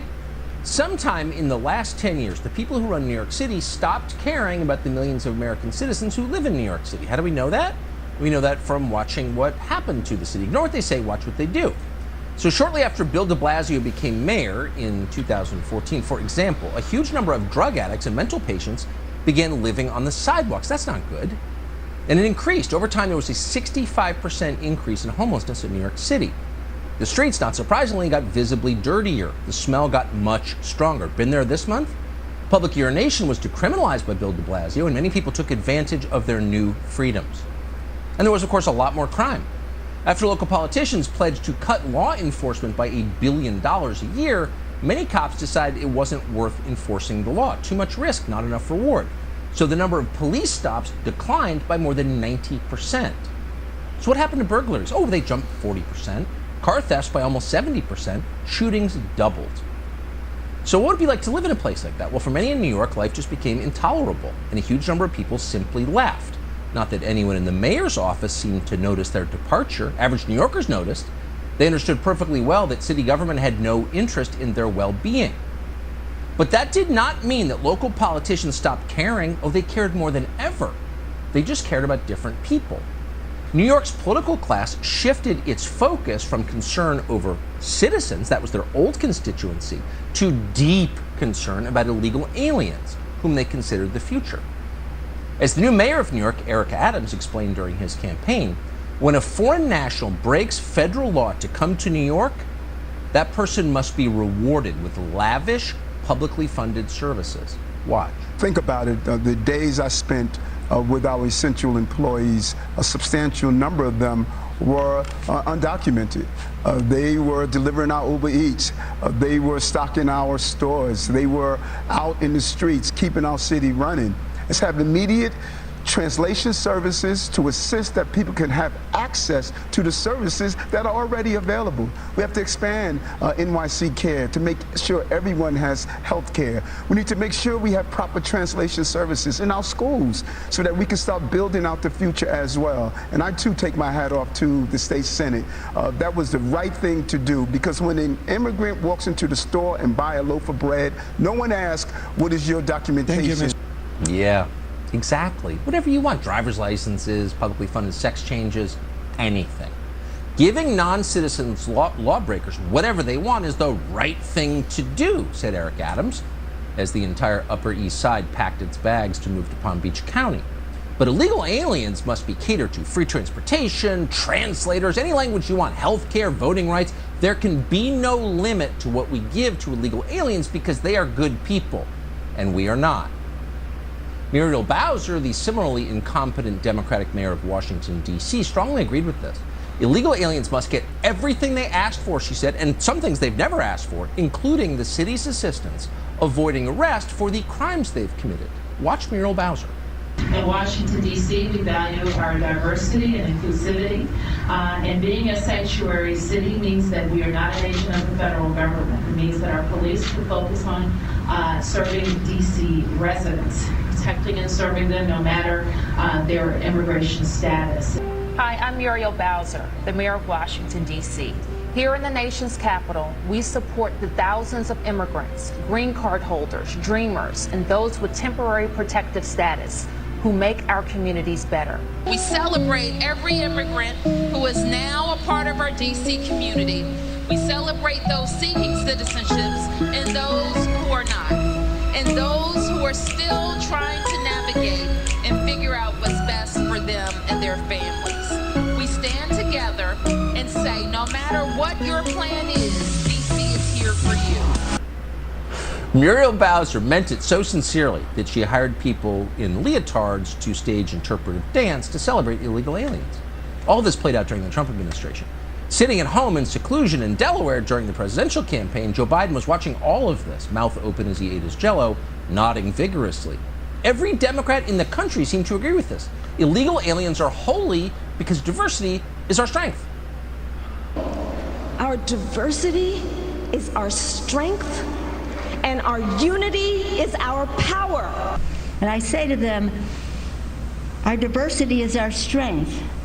Our diversity, it is still and always will be one of our greatest strengths. Our diversity is one of our greatest strengths. When all of God's children come together, we're going to show you that our diversity is our strength. We share an innate understanding that our diversity is an enormous strength. They all know the line, except Joe Biden who had to read it just to make sure he got it right. And by the way, how did our former president from Hawaii wind up with a Southern accent? That is one mystery was never solved after 8 years in office. But whatever, diversity is our strength. And once he became president, Joe Biden promptly put that slogan into practice. How? By opening our borders to the world. And of course, millions of people poured in. This was called the equity agenda. Now, for the country, this was tough and very destabilizing. Millions of brand new people, many of whom don't speak the language, almost none of whom have an American level education, the largest human wave in our country's history at exactly the moment when the country can least afford it. So it was tough, but naturally, many of these new arrivals gravitated to our biggest city, New York, because they were welcome there. They saw the new mayor and the old mayor, the mayor before that mayor, all talking about how welcome they were in New York. So they went there. What happened then? Well, that's interesting. Here's the new mayor of New York, Eric Adams, from last week. Now watch this and see if you can detect a difference from the first Eric Adams clip we showed you about illegal aliens. Here he is.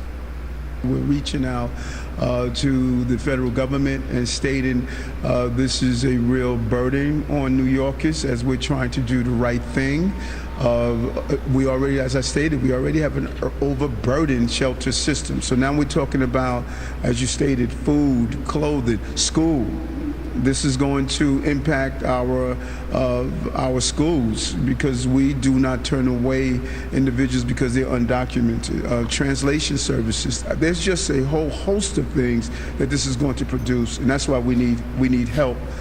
Wait a second. He's complaining about the cost of translation services. But 20 minutes ago during his campaign, he was telling us we have to pay for translation services, but it turns out that functional states, the federal government, now has to pay for translation services and schools and shelters and a host of other costs because illegal aliens may be great in theory. We love them, but in practice, illegal aliens are expensive. Eric Adams just learned that. It turns out that importing millions of poor people doesn't actually make you richer. As you just heard Adams put it, this is a real burden on New Yorkers, the ones who are still there. Now, to be fair to Eric Adams, he's not the only sub-genius who is having this realization tonight. Muriel Bowser of Washington, D.C. is having it too. Remember her plan to run a sanctuary city that's open to, quote, every immigrant? How's that going? Well, here's an update. How significant is this influx? How many people? Well, this is a very significant issue. We have for sure called on the federal government to work across state lines to prevent people from really being tricked into getting on buses. But I fear that they're being tricked into nationwide bus trips when their final destinations are places all over the United States of America. Oh, they're being tricked to come to a city that invited them and promised them every conceivable service, including legal defense against our own government for breaking our laws. They're being tricked. Okay. In other words, illegal aliens are our strength, except when they actually show up. When they show up, it turns out they're dirty, dangerous, and expensive. That sounds like classic white supremacy. And there's no reason these new non-Americans should have to put up with it for a second. Now, Democrats in New York have been telling us for years that illegal aliens ought to be allowed to vote in our elections. Okay, why don't they?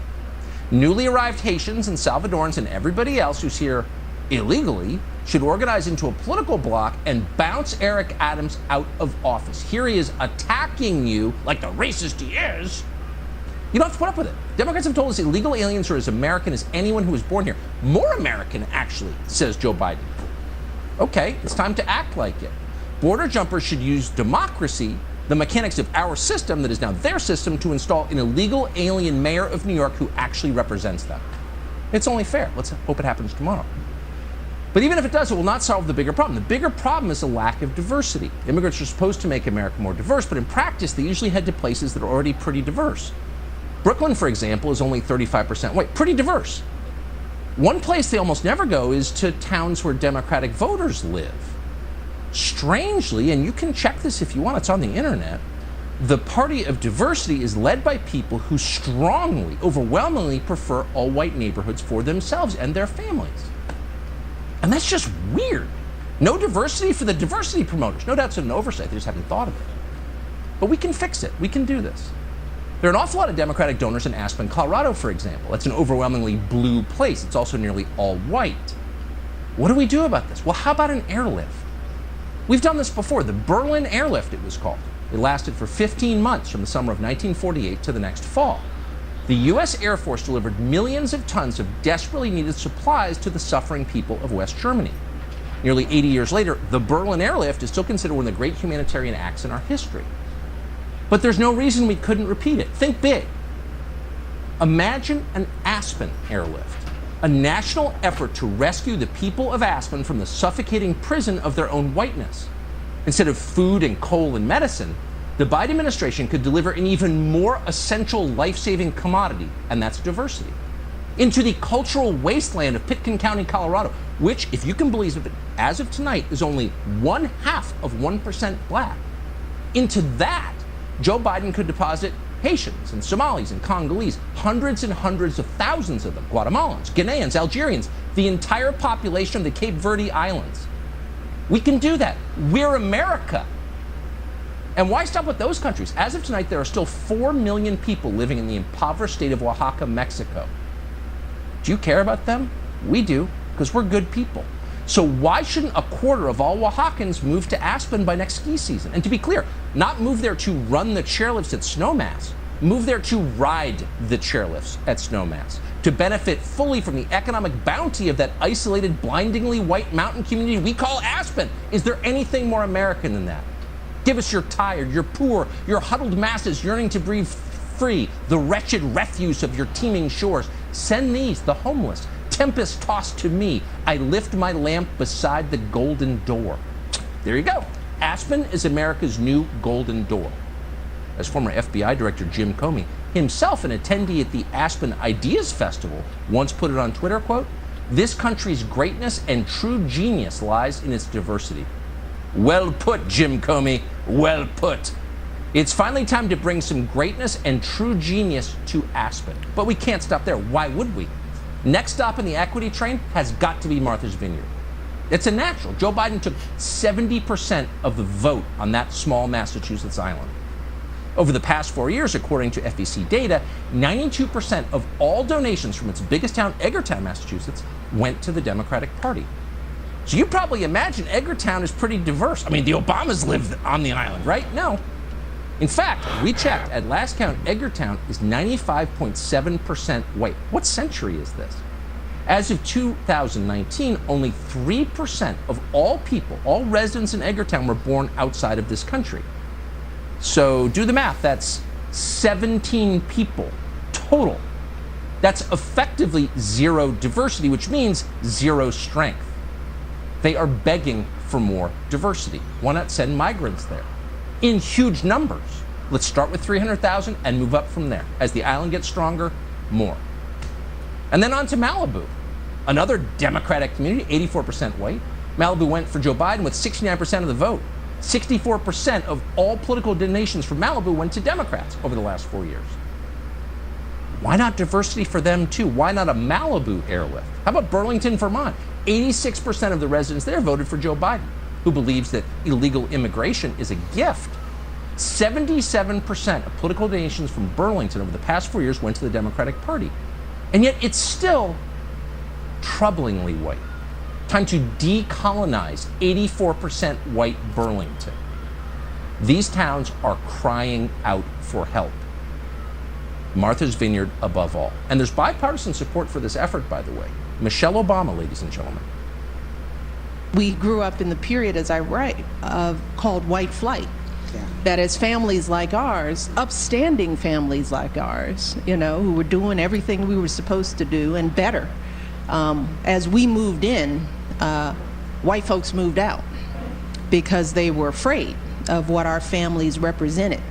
And I always stop there when I talk about this out in the world because, you know, I want to remind white folks that y'all were running from us, and you're still running because we're no different than the immigrant families that are moving in, the families in Pilsen, the families that are coming from other places to try to do better. And so, yeah, I feel a sense of injustice. It's Michelle Obama lecturing white folks again. And you can kind of see why, because white folks, as she just told us, are afraid of her. When she shows up, they leave. But the weird thing is, she moved to Martha's Vineyard, a massive oceanfront estate, global warming be damned, and white folks didn't leave.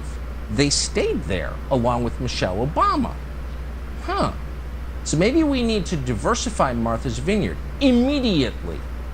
Maybe Michelle Obama is just trying to be the change she wants to see in the world. Maybe she's leading the way. Maybe we send the next 300,000 illegal border crossers on charter flights to Edgartown, Massachusetts, then on to Brookline, Mass, and Georgetown, D.C., and Malibu, Bozeman, Burlington. There's no reason the Rio Grande Valley should have all the benefits of diversity.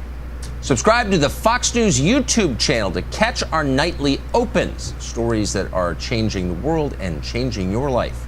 From Tucker Carlson Tonight.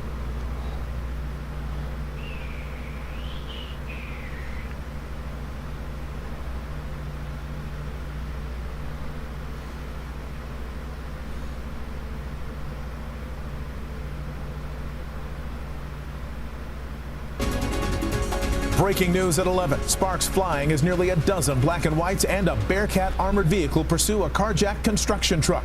Chris Christie overhead and calling it all. Here comes the Bearcat. Well, look at this. The Bearcat coming right alongside the passenger side of the work truck. Yeah, the driver jumping out of the driver's side, squeezing between the K-rail there.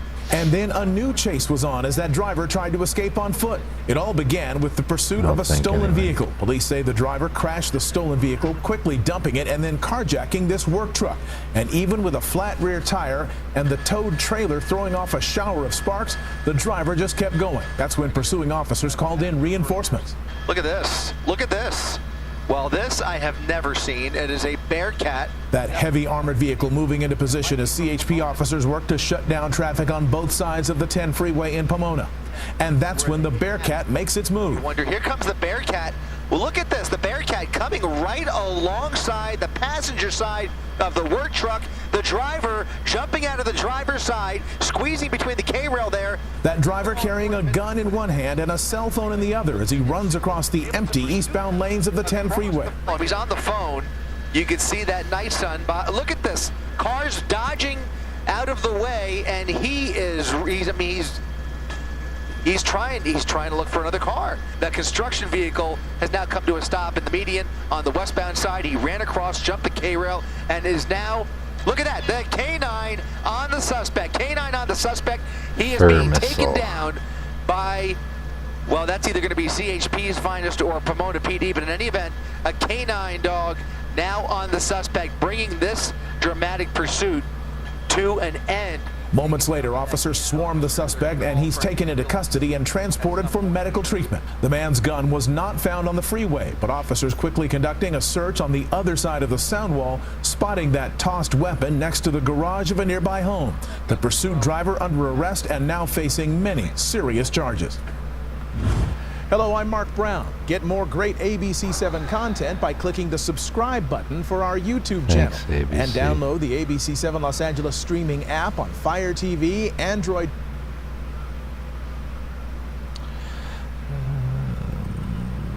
Let's see.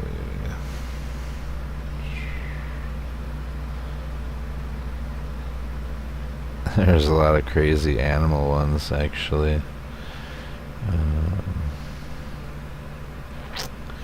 We'll save those ones for last.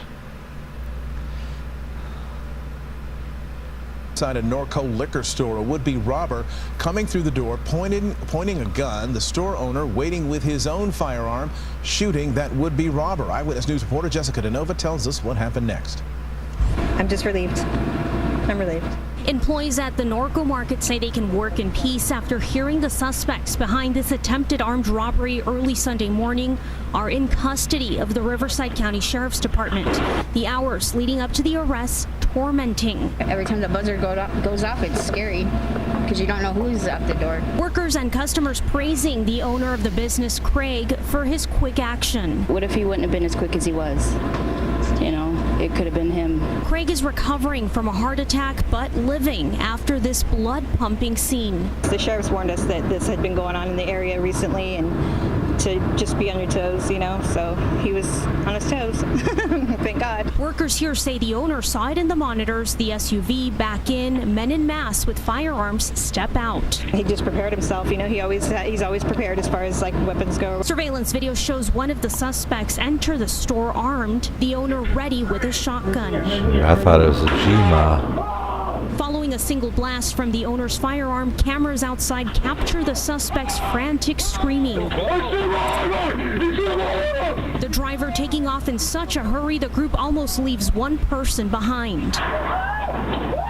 Once he saw that they were gone, he started to feel pain, chest pain. Monday afternoon, Eyewitness News gave Craig and people at this store the update from deputies. They found the 4 suspects, one of them hospitalized with shotgun wounds, earning the owner here a new nickname. Quick Drama Girl, that's his name for me now. And we're also told that SUV they were in is stolen and was filled with stolen firearms.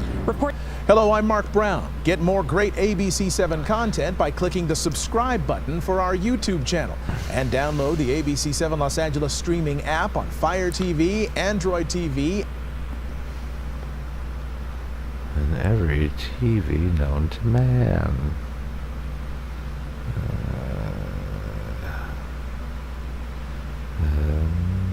Okay, so this tree one too, I had to see that. Opened fire when that suspect kept driving his minivan toward them. Eyewitness News reporter Leticia Juarez is live at the Tallest tree scene in with the new world, by the way. reaction from a witness. Letty? That's right, Irene. I did speak with 2 witnesses, one of them willing to go on camera with us. But as you can see behind me, this investigation is still ongoing this morning with much of the street here blocked off to traffic. And we are hoping to learn more from Pasadena police as the morning continues. But what witnesses did tell us is this was a very intense and dangerous situation that turned deadly.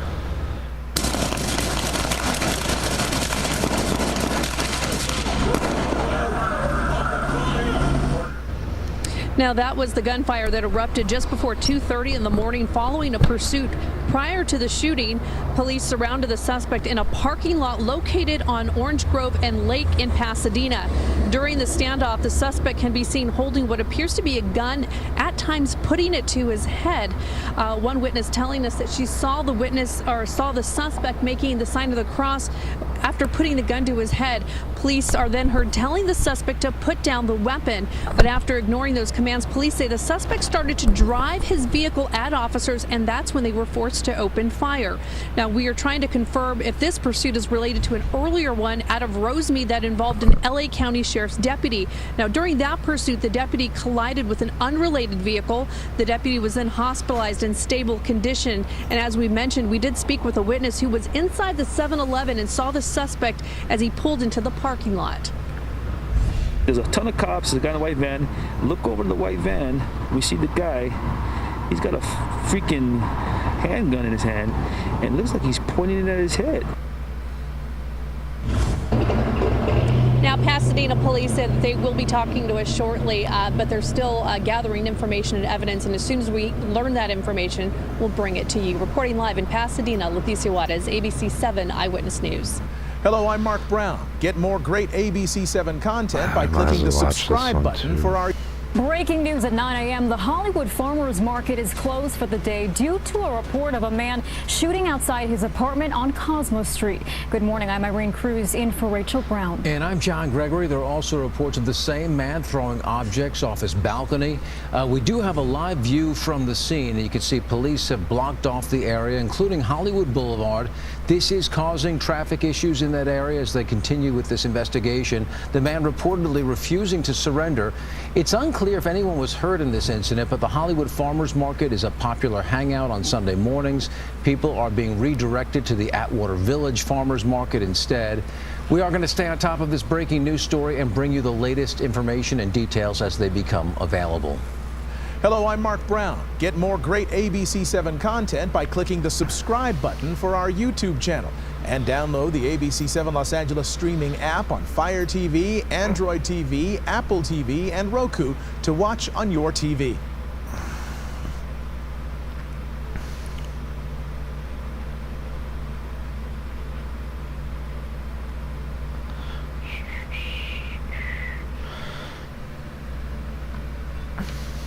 Alright, so one more, and then a few has made Russia a deal to bring WNBA star Brittany Griner home. Secretary of State Antony Blinken made the announcement today, hours after Griner testified in a Russian courtroom that she had no intention of smuggling drugs into the country and does not know how the cannabis oil she was caught with got into her luggage. The substantial offer would also free jailed American Paul Whelan. Has made Russia a deal to bring WNBA star Brittany Griner home. Secretary of State Antony Blinken made the announcement today, hours after Griner testified in a Russian courtroom that she had no intention of smuggling drugs into the country and does not know how the cannabis oil she was caught with got into her luggage. The substantial offer would also free jailed American Paul Whelan, who was sentenced in 2020 to 16 years on espionage charges that he vehemently denies. No word yet on what or who Russia would get in exchange for their freedom. Hello, I'm Mark Brown. Get more great ABC 7 content by clicking the subscribe button for our YouTube channel. Yeah, they already mentioned they want a certain arms dealer free. Android TV, Apple TV, and Roku to watch on your TV. That was what's up. Huh. Oh, I wonder. Let's just check something out real quick here. Yeah.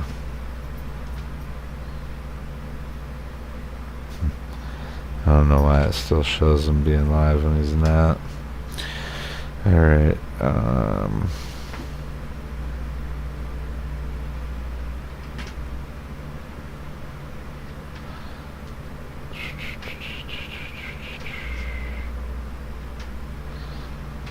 Alright, we'll go with the tree first.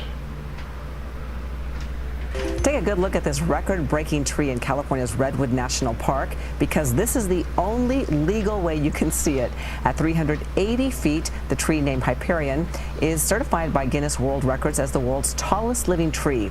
Anyone caught near it can face up to 6 months in jail and $5,000 in fines. The tree faces serious environmental issues compounded by habitat destruction and trash left by thrill seekers who started visiting in 2006. This tree is in the closed part of the park with no official trails to reach it. Hello, I'm Mark Brown. Get more great ABC 7 content by clicking the subscribe button for our YouTube channel. And download the ABC 7 Los Angeles streaming app on Fire TV, Android TV, Apple TV, and Roku. To me, anyway. I'm just saying.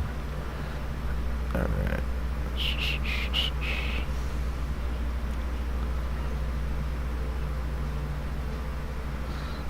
Monkeys trying to steal children, I guess. Children and elderly people in southwestern Japan are being attacked by monkeys. You see one here just waiting for somebody to come outside so it can attack. This is happening in the city of Yamaguchi. So far, nearly 60 people in less than 3 weeks have either been bitten or clawed by monkeys, according to local officials. Nobody seriously hurt. Nobody seems to know why these attacks are happening or where this troop of monkeys is coming from. Wow.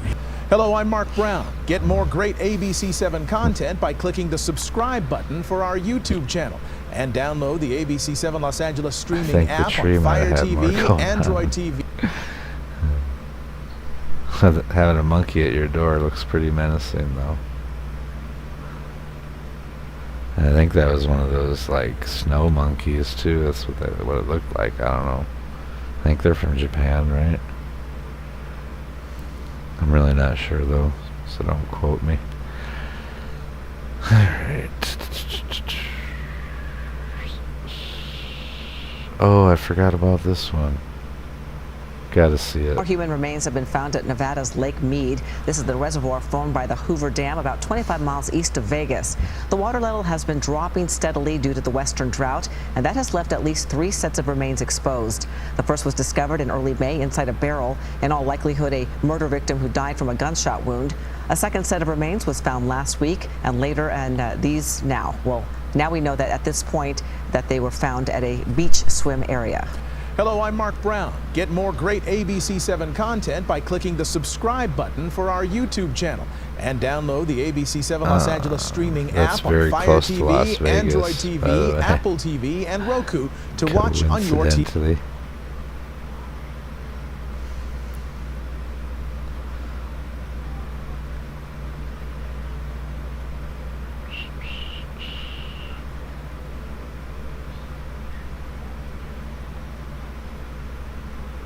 Video you're going to see all day. An Australian photographer out for a swim in Avalon Beach was surprised when he saw a guy surfing with his dog, so he ran to his car to get his camera, and then he caught this incredible feat on video. One of the dogs jumps over the surfer to the front of the board. Take a look. Oh, there he goes. The other jumps on the man's back as the three of them catch a monster wave. Look at that balance as he stands on the board with the dog on his back. Woo! Well, it turns out this isn't just any surfer. Dude. He is a former world champion tandem surfer That's and fucking an Australian amazing. dog whisperer who trains dogs with That like put a behavioral big issues. smile on my face. Love Hope that. it did for everyone else, everything too. you just said is incredible. Each Right? sentence I'm beats sure the it last, did. and I just want to see that GoPro video on the front of the surfboard because what a shot!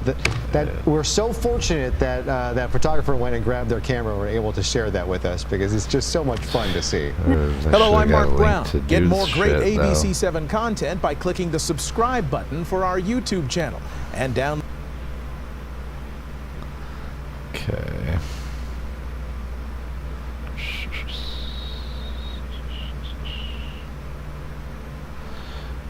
This one's the craziest one of them all right here. I think this was like a week ago or Terrifying something. close call today when a whale struck a fishing boat off of the coast of Plymouth, Massachusetts. You can see the whale in these images breaching, then landing on a boat and causing the front end to dip into the water. Fortunately, no one was hurt. Whales have frequently been spotted in the area over the past week. Sure, that's a mad mama whale right there. Or a male one that thinks that boat's competition for his lover or something. I guess it's nuts.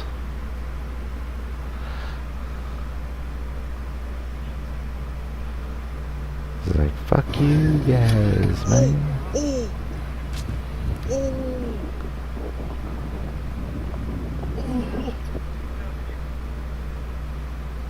Terrifying close call today when a Can you whale imagine how struck a spooky fishing that boat would off of be, the coast of dude? Plymouth, Massachusetts. You can see the whale in these images breaching, then landing on a boat and causing the front end to dip into the water. Fortunately, no one was hurt. Whales have frequently been spotted in the area over the past week.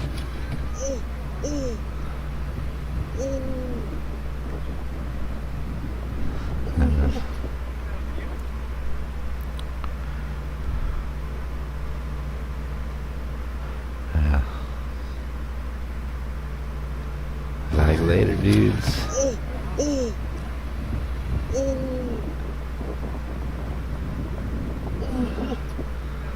And don't fuck around in my fucking port Terrifying again. close call today when a whale struck a fishing boat off of the coast of Plymouth, Massachusetts. You can see the whale in these images breaching, then landing on a boat and causing is the this front end to looping, dip though? into the water. Fortunately, no. I think we've seen it enough times. Oh man, come on now. There's that remains. I swear we didn't watch the bear. Yeah, there's one with a bear getting chased by a dog. I must have missed that one. Oh wait, and this corgi one too. Yeah. Where's the fucking bear at though? I probably passed it. I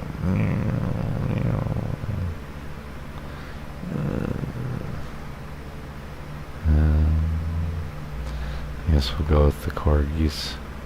Canterbury Park going to the dogs today. The racetrack hosting corgi races to the delight of many spectators. And as Fox 9 photojournalist Eric Gedrow shows us, don't let those little legs fool you. These pups are fast. They are.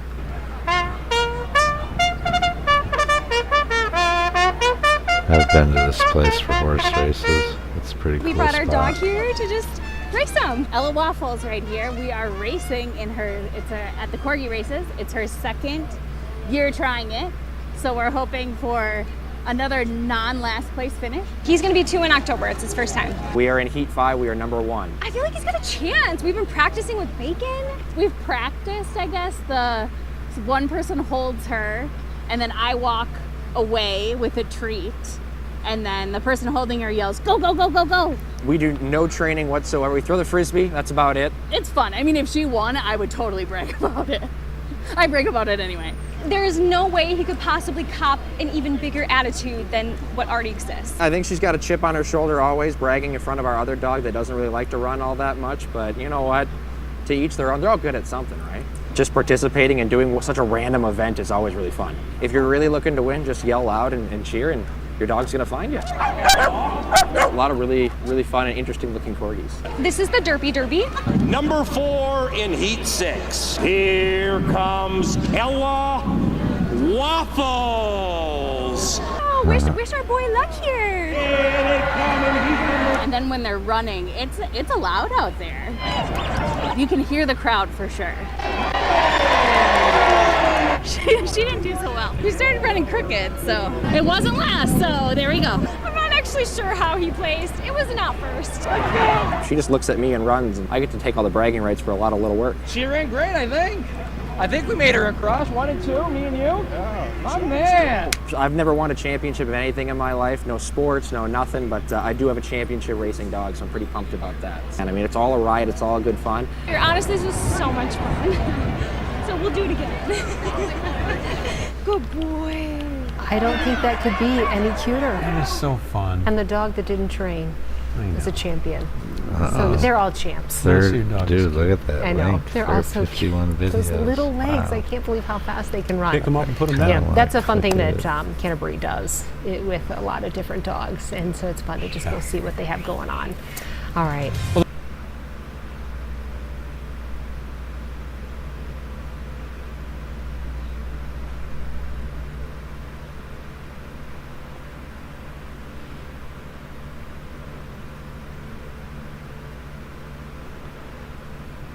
Oh, here it is.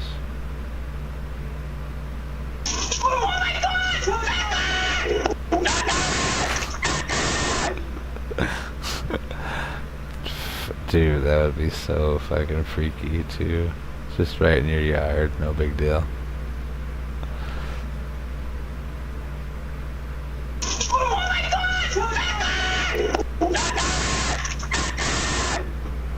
Tucker, a dumpster diving bear in Monrovia, tries to get away as fast as he can when the family's dog Tucker gives chase. Tucker's owner, Emily, turns into a mama bear herself. She joins the pursuit, trying to get Tucker back home. The bear didn't look like it wanted to hurt Tucker, but Tucker looked like he wanted to hurt the bear. So I'm like, if Tucker hurts the bear, then the bear is gonna fight him back. So I was so scared, and I'm pretty sure the bear did swipe at him because he cried for a second, but thankfully he doesn't have a scratch mark on him. After all the drama, nobody knows what happened to the bear. Tucker, though, is home and safe. Hello, I'm Mark Brown. Get more great ABC7 content by clicking the subscribe button for our YouTube channel. And download the ABC7 Los Angeles streaming app on Fire TV, Android TV, Apple TV, and...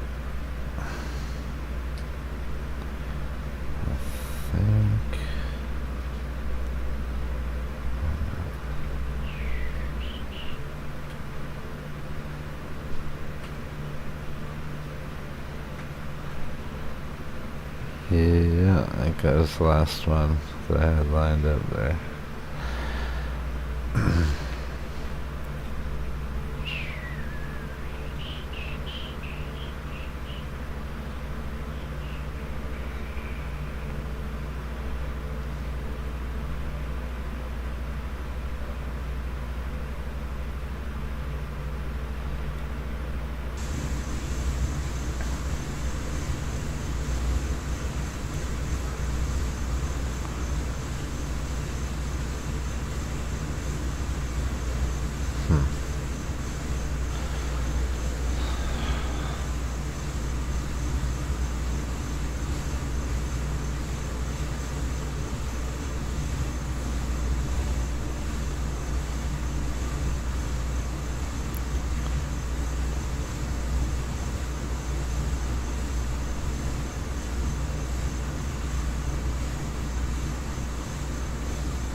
Alright guys, thanks for watching whenever you may or whatnot.